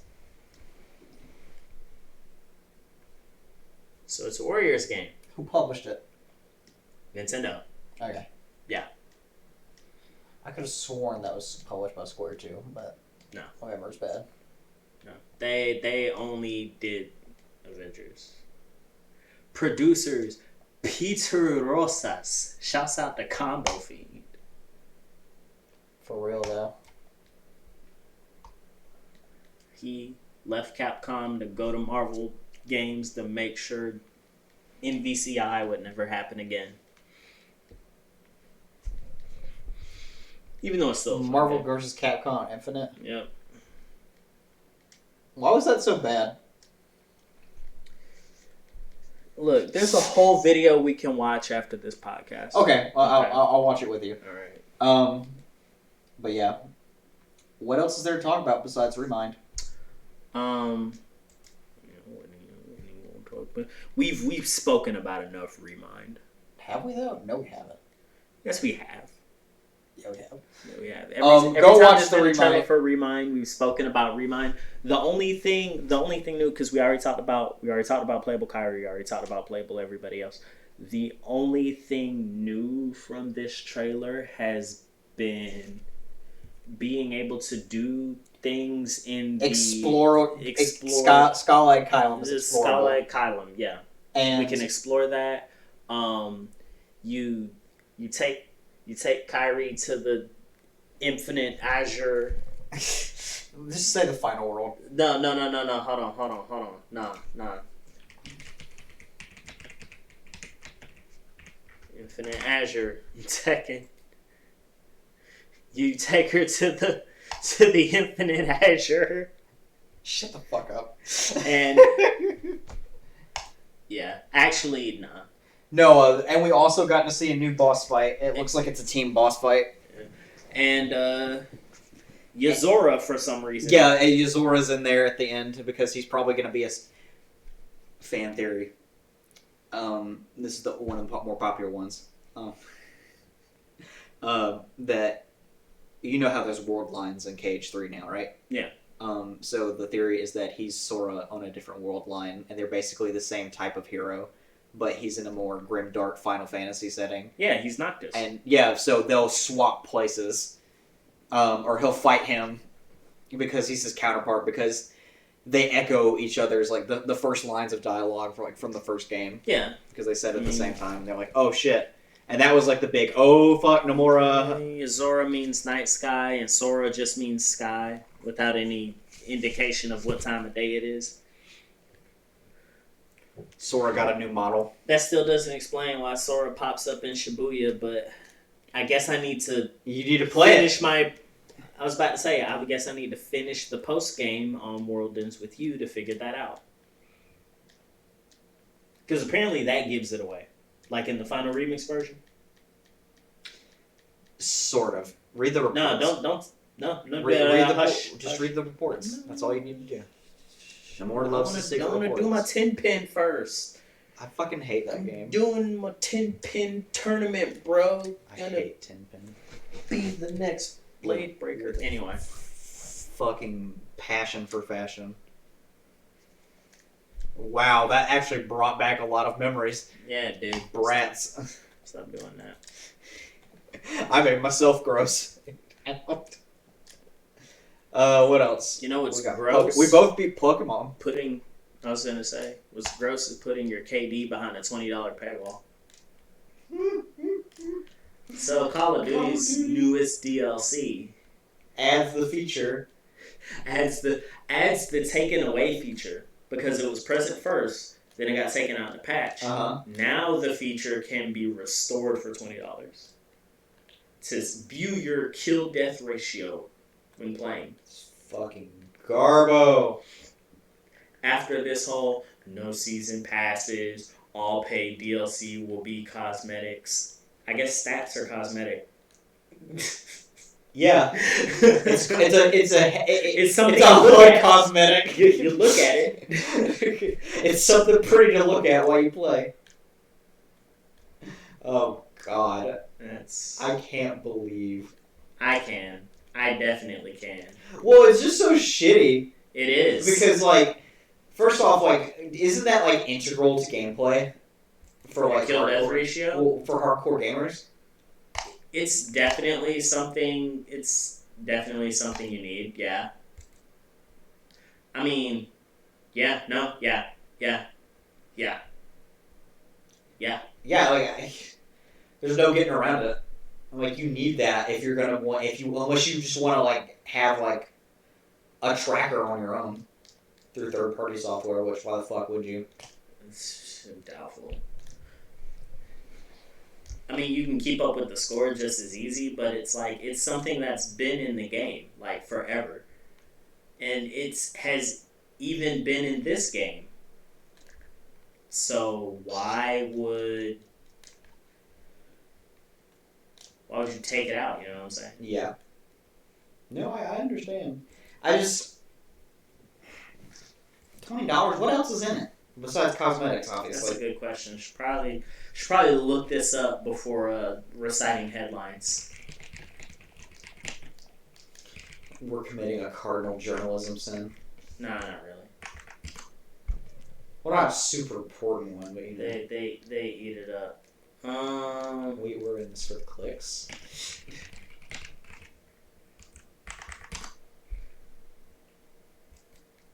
Okay, that's from May 31st. Eliminates DLC pass. But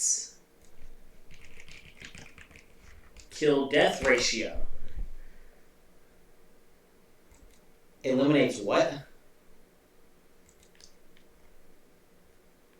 That was the whole article where it's like it eliminates all season passes or whatever. Mm-hmm. Okay, yep.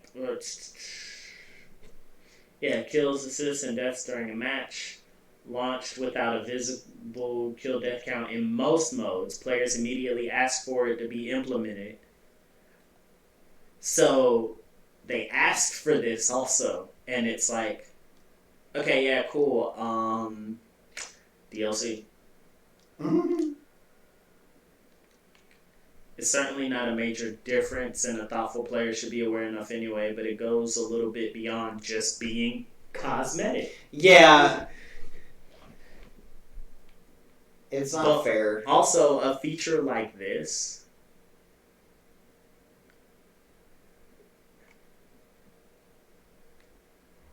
Yeah, that's kind of crazy.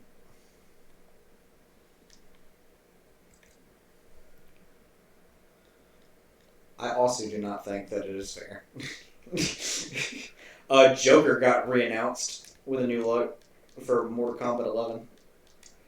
He's saying that because he just saw the... Yeah, I did. I wanted to talk about that. I actually did you really want to talk about that? I did read that, and I thought we could talk about it. We can talk about it. I mean, Sure. there's not much to it because it's a thing that I think we brought it up before. We did not. We brought up that he was a character announced, but that he looked really funky. They've changed how funky he looked. Yeah. That's basically it. Like he now looks less like who's that guy that seems Michael Bublé. He looks less like Michael Bublé and more like the Joker. He's a little bit more disheveled. Oh, that's crazy. Beg pardon? So it is a cosmetic. They're actually justifying it as a cosmetic? So the actual ability to, you know how, say you played on Xbox and you press back and it would just display all the stats on screen, like kill, deaths, assists, and everything? That's gone. It's a watch. Bro. It's a watch. Oh my god. Press a button to see how well you're doing. Oh, time! Oh, hey, wait! Whoa. Perfect KD. Press F to pay respects. That's fucking stupid. That's wild. It's stupid. It's garbo. It's an affront to my senses. Worse. Like, damn. Death counts remain absent from the in-match scoreboards. Oh wait, that was the thing I was already reading. Yeah. The Time to Die watch is found in the Mother Russia bundle, which is a 10-piece cosmetic collection priced at 2,000 COD points or $20. So the easiest way to fix this would just be to say, oh, you could just look at it here instead of there. And you can, like, choose where you want it to display. Instead of making it fucking mandatory. Giving everybody a free $20 worth of points as a login bonus would be kind of nice.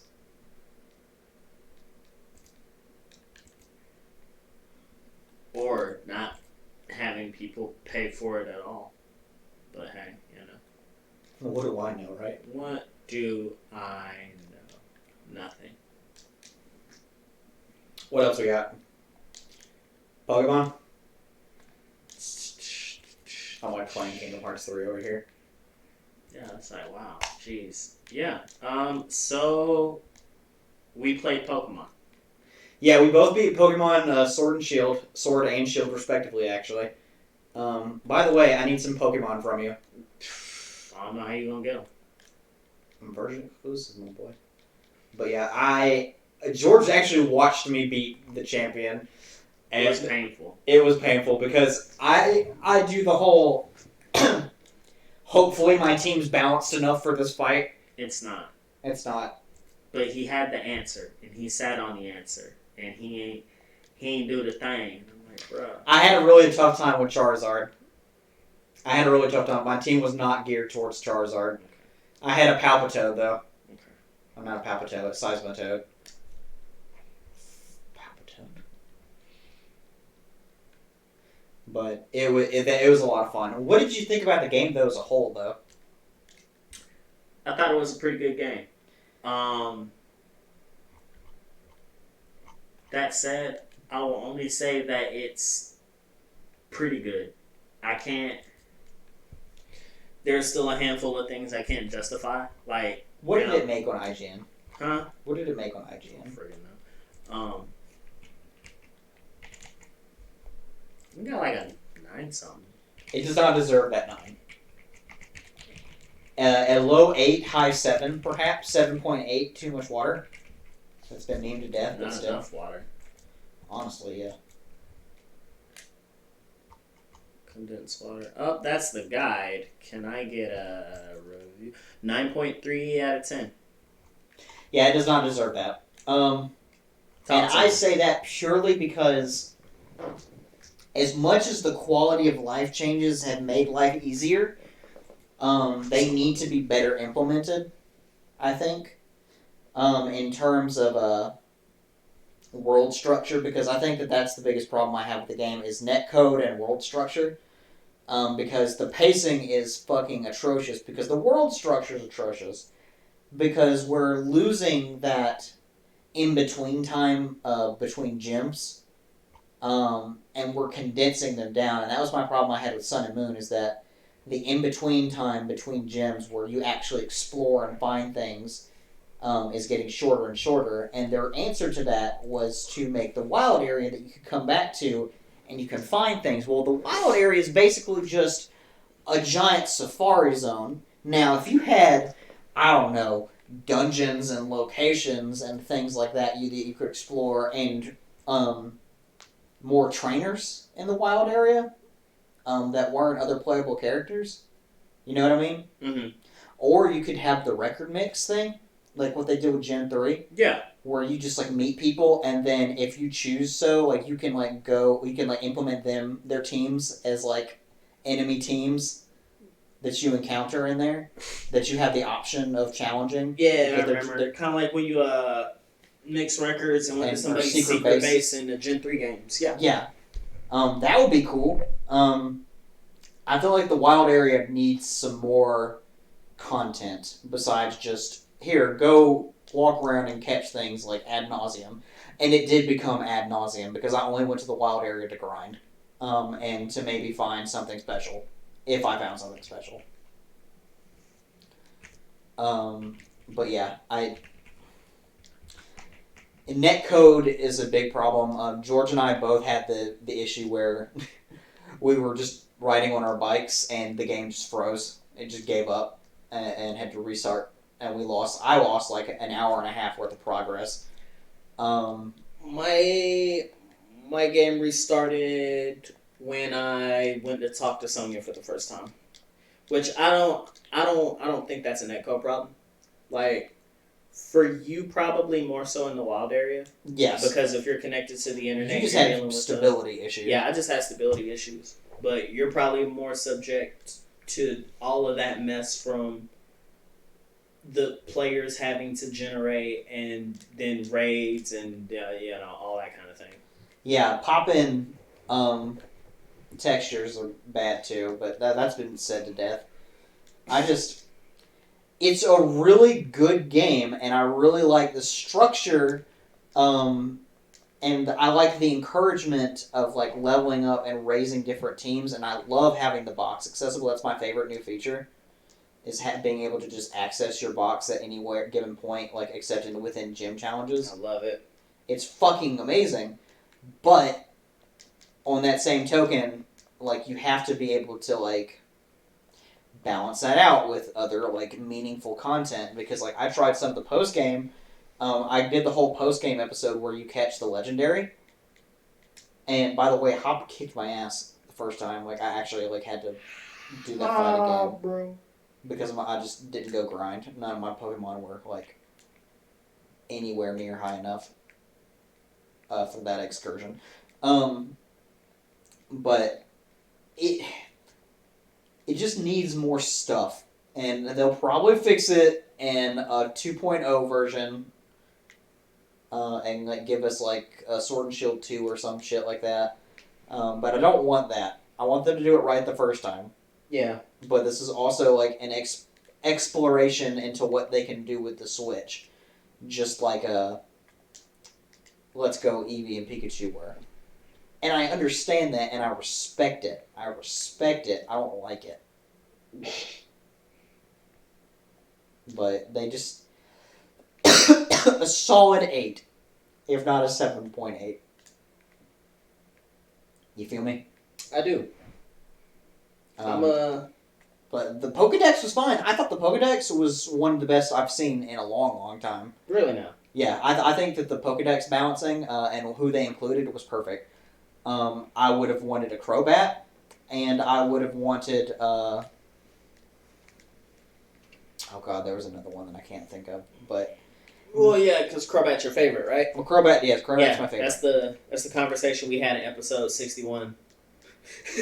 Yeah, like I want a Crobat. Like it's sorry, fine. I missed that. Yeah, last episode. It's funny, yeah, because last episode we went over the entire Pokedex and who made it in and who didn't. So yeah, definitely interesting to be like here right now. That we both finished it, kind of just being like. But I think that who they included was fine.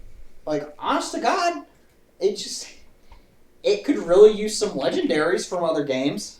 I say some. I think more native legendaries could have definitely.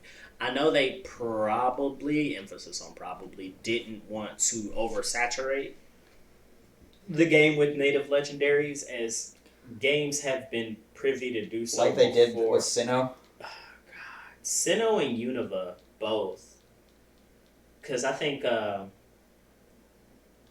Sinnoh had the three main with Giratina, Dialga, and Palkia. Then it had Arceus. Hold on. Shaman. Before you go trying to count by hand, I'm just gonna. We're not caveman SpongeBob. We have technology. Patrick, the lid's already off. Right now. Oh, by the way, play Kingdom Hearts 3 on critical. No, I'm good. I'm telling the audience at home. It's well worth the exercise and frustration.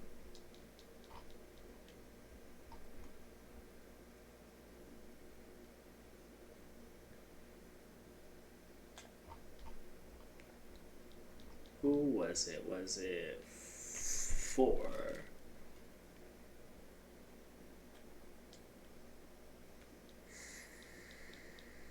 4 introduced 9 legendary Pokemon, but I'm pretty sure That's wrong. 5 also introduced 9. How so?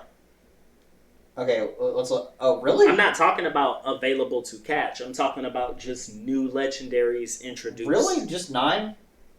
You got your 3 trio, and then you got your Mesprit trio.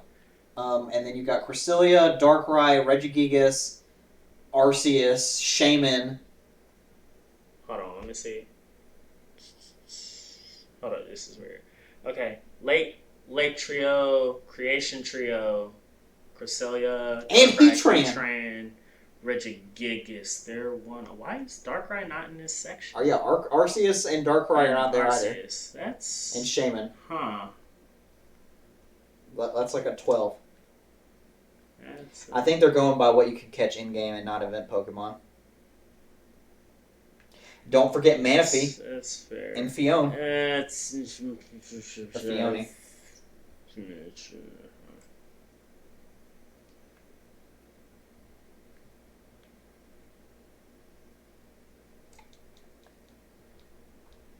Oh no, Chief.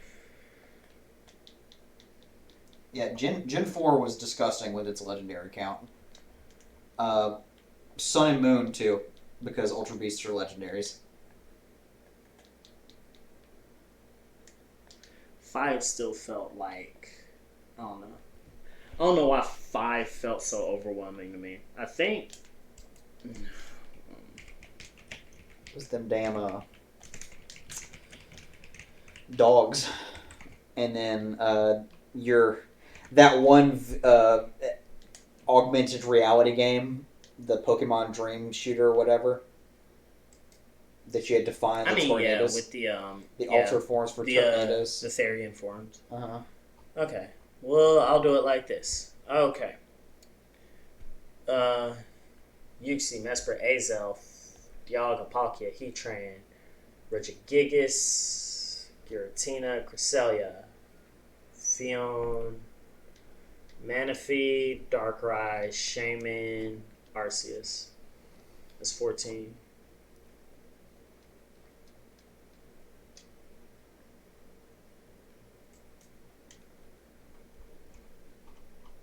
5, Victini, because they put him at the beginning of the Pokedex for whatever reason. Mm-hmm. Victini, Cobalion, Terrakion, Virizion, Tornadus, Thundurus, Reshiram, Zekrom, Landorus, Kyurem, Keldeo, Meloetta, Genesect. 13. Only got 2 less than Gen 4, but still, Jesus Christ. Gen 6 didn't have that many. Yeah, Gen 6 had like Gen 6 had like a handful. Hoopla and Diancie. I forgot Diancie existed. Let's see. Oh God.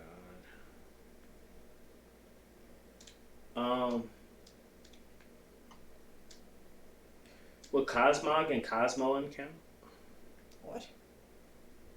Cosmog evolves into Cosmoem, which evolves into either Solgaleo or Lunala. Yeah, I would count those. Because you say, yeah, I won't. Solgaleo, Lunala, Nihilego, Buzzwole, Pheromosa, Circuitry, Celesteela, Kartana, Guzzlord, Necrozma, Magearna, Marshadow, Poipole, Naganadel, Poipole is so fucking funny. Stakataka, Balacephalon, Zeraora, Meltan and Melmetal. No, hold up.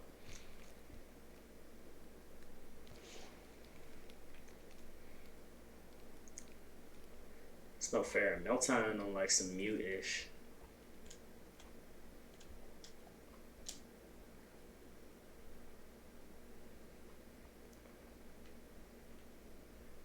Also, that's crazy. I swore we got Magearna earlier than that. Nope. Because I know for a fact we got Diancie earlier, but I think it was because Magearna was in the Volcanion movie. But who's in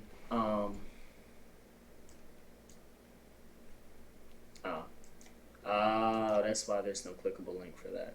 Anyway. Yeah. Gen 8 could have gone to give us more native legendaries than 3, though. That's the point that's being made. Was that all you had on it? That's all I had on it. Okay. I personally like the game's story. Oh, for Yeah.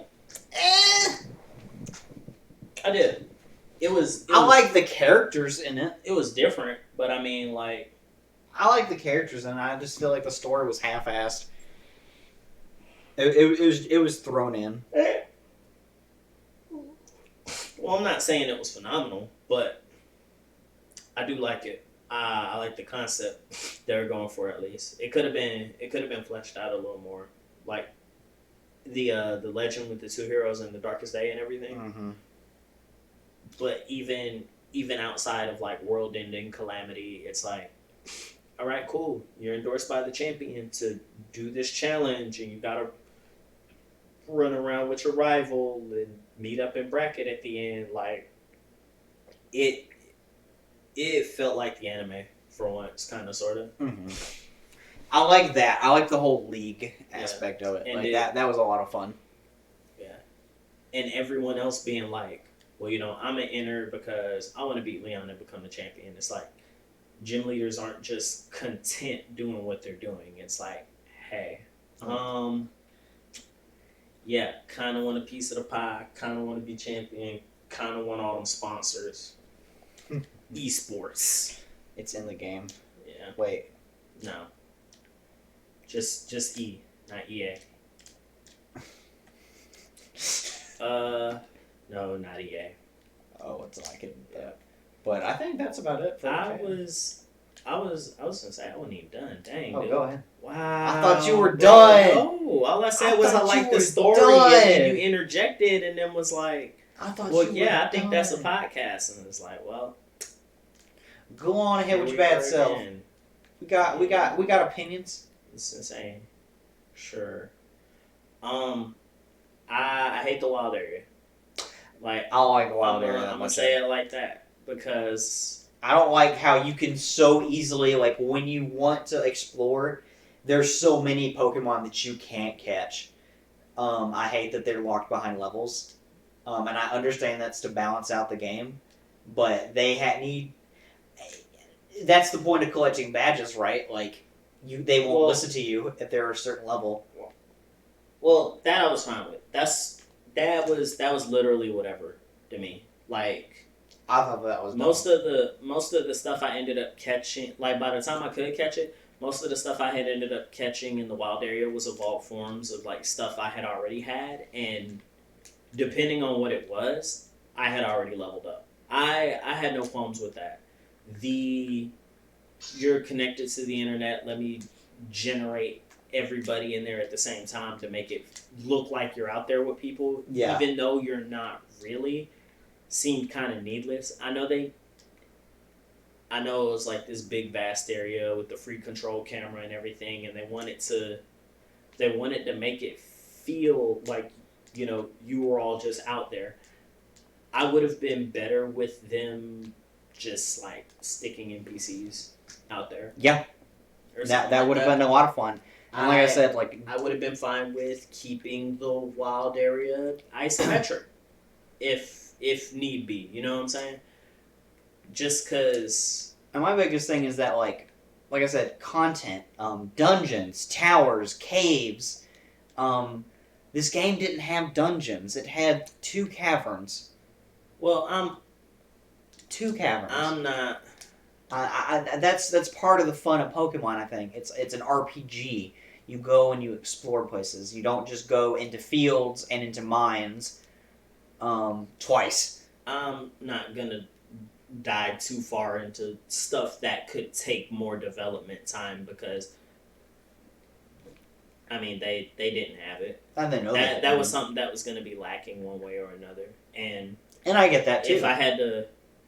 If we were going to touch on all that, it would just be like, it would be a recurring thing of like, well, this could have been better, but it would have needed more time. And that was just something they didn't have.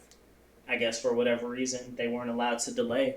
But then they were also working on Little Town Hero, which did pretty piss poor. Because nobody even knew it came out. No one liked it. No one that played it liked it. Yeah. Well, on top of that, like, nobody even knew what was going on with it by the time Pokemon came out. You know what I'm saying? Kind of just slipped under everybody's noses. So anything that required like more development time or hands, which unfortunately is most of the game, I'm not going to bother with, because then I'm not even talking about the same game. Yeah.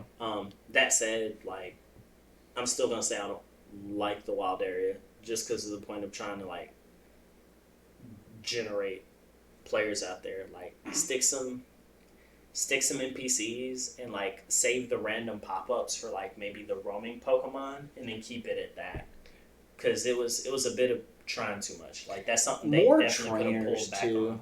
and like a versus. I get there's a way to generate money quickly in this game because it hands you like sellable items like fucking candy. Yeah. Especially if you like literally like leveling up candy. Well, I mean, that's to compensate for the fact that there weren't a lot of trainers, because the wild area is this vast area where the only thing you can do is catch Pokemon. And you know, you fight trainers on routes, but that only does so much. So balancing out what would have been an eventual money shortage, like, I'm okay with that. That's whatever. But definitely like take out the generated trainers in the wild area. And just keep everything still.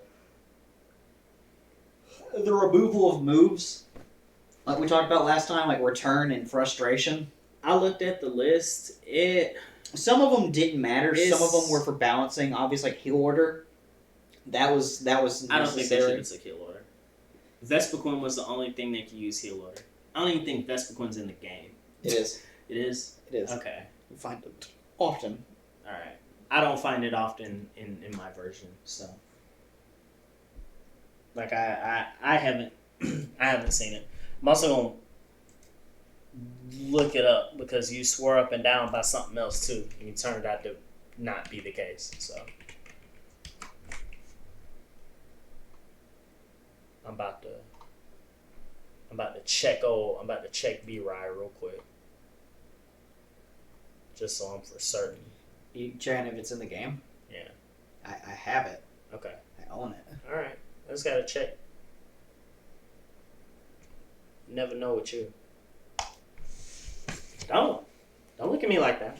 I have it. I can oh, show okay. it to you. I mean, you hadn't said that first. First, you were like, "It's in the game," and it's like, "Well, hold on." It is in the This game. Brian. Because I own it. Okay. I wanted one All right. immediately. Yeah. Still don't think it should take an heal order. Yeah. What you gonna give her? Did they give her Roost? Does she have Roost? Because admittedly, I mean, if she has Roost, that'd be a bit redundant. It's for her to also have heal order, so I can understand that. I don't think she has Roost.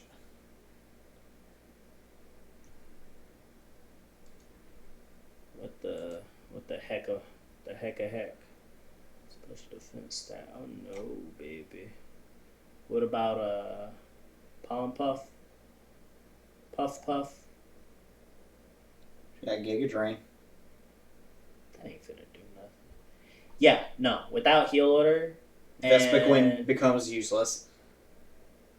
Yeah. She just becomes... Okay, I was about to say, I don't even see Rest on this list. I see Rest. That's it. You know what I'm saying? Mm-hmm. It's like, bro. They didn't up her base stat total to where her having heal order would be a problem. But... They took out a lot of sweepers, I've noticed. We'll make new ones. Because we don't see Lilligant anymore.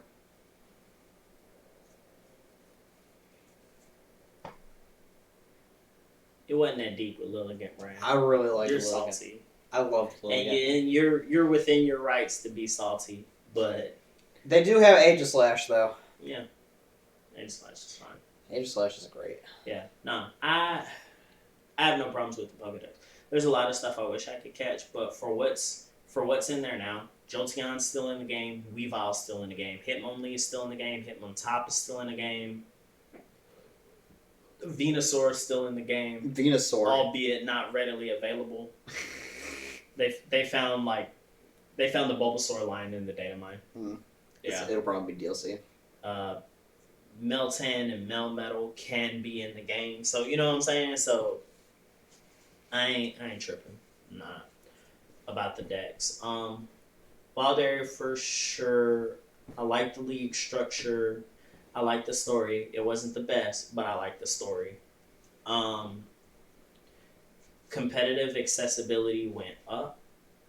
Yes. You get bottle caps like it's nobody's business. Once you get to the level 5 raids. There are mints that straight up just change your nature. And that's beautiful. How do you get those? I've been getting them in the battle tower. Okay. Do you choose which ones you get? No. Well, you can buy them, but then they also just give you mints for completing challenges. So I've been getting them, and I've been getting them for now because I don't know what I want to build into what yet. And there's no limit on the vitamins, like calcium, zinc, all that kind of thing. So you 999. You could well, there was never a limit to how many you could hold, but a Pokemon could only get 10 at a time. And I think you only got 10 EVs per item, so you could only do 100 at a time. Mm. But now it's because 252, 252, 4 is the most common split. 25 of a vitamin, which only costs you, I think maybe 250K.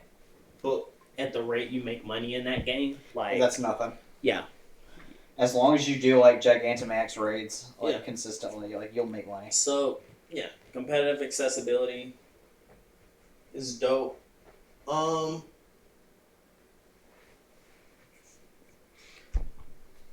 The move list is whatever. It's a thing.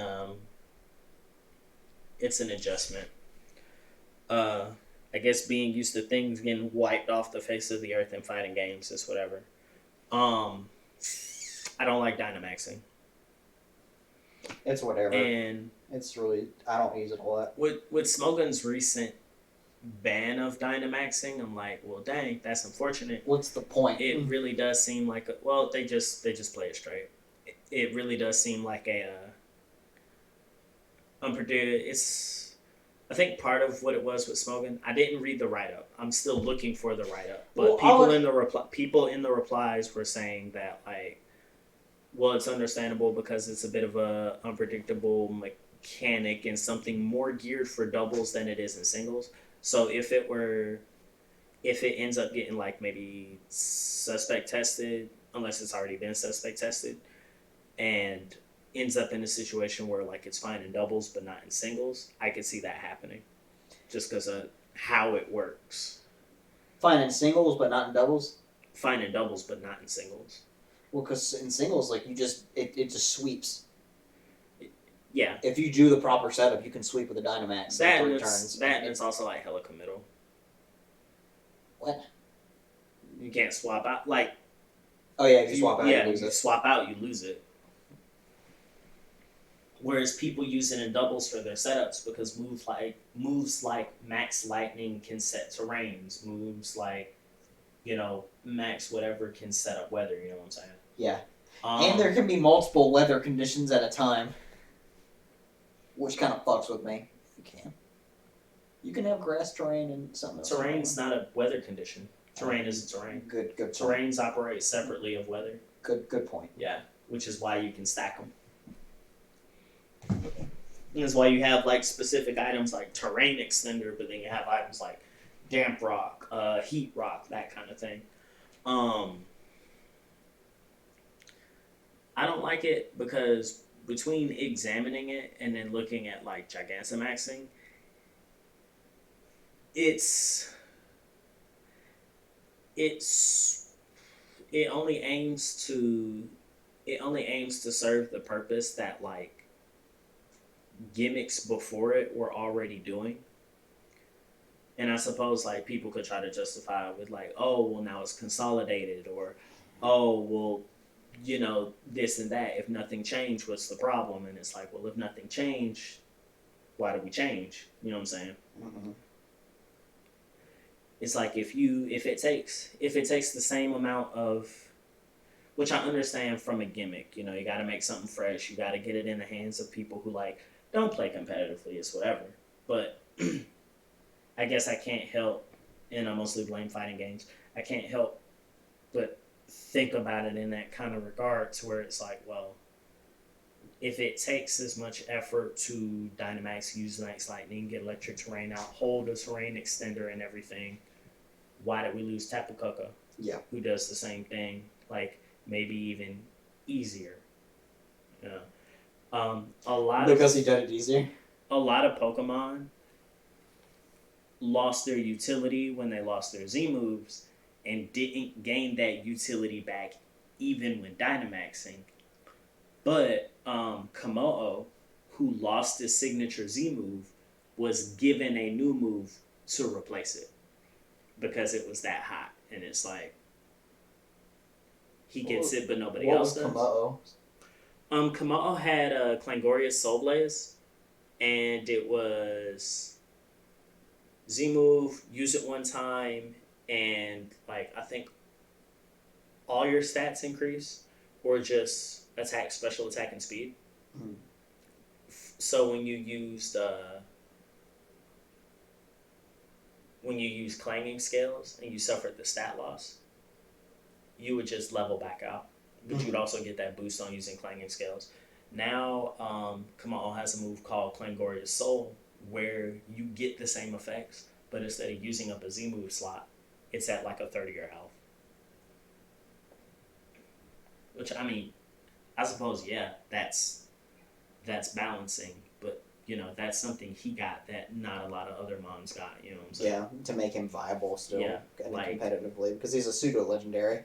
Yeah, like, Z-Splash was OD on Magikarp, and will probably be even more hella now that he has Hydro Pump this generation. But now there is no equivalent to Z Splash. If you Dynamax, What does Z Splash do? Z Splash gives you like mad stat boosts. Like it was the Splash went from like being the most useless move into being like insane. Hold on. Splash. Yeah. If powered up by Normalium Z into Z Splash, the user's attack stat rises by 3 stages. Yeah, I see your face. But now that there are blanket normal type moves for Dynamaxing, which I think is like just Max Strike or something like that. Max Strike and Max Guard. Yeah, you don't get that. And Max Guard is for all status moves, which kind of sucks. It's like Toxic. Oh, let me Dynamax. Oh, now it's Max Guard. You know? Yeah, that kind of fucked with me. It seemed... Because, like, I would want to set up a Toxic against a Dynamax opponent, but I would lose immediately if I did. Yeah. So it seems mad arbitrary in an attempt to... It seems mad arbitrary in an attempt to replace the 2 gimmicks that came before. It's like a damned if you do, damned if you don't thing. Mm-hmm. It's like, it doesn't work. Why did we come off the last 2 things? Oh, it does work.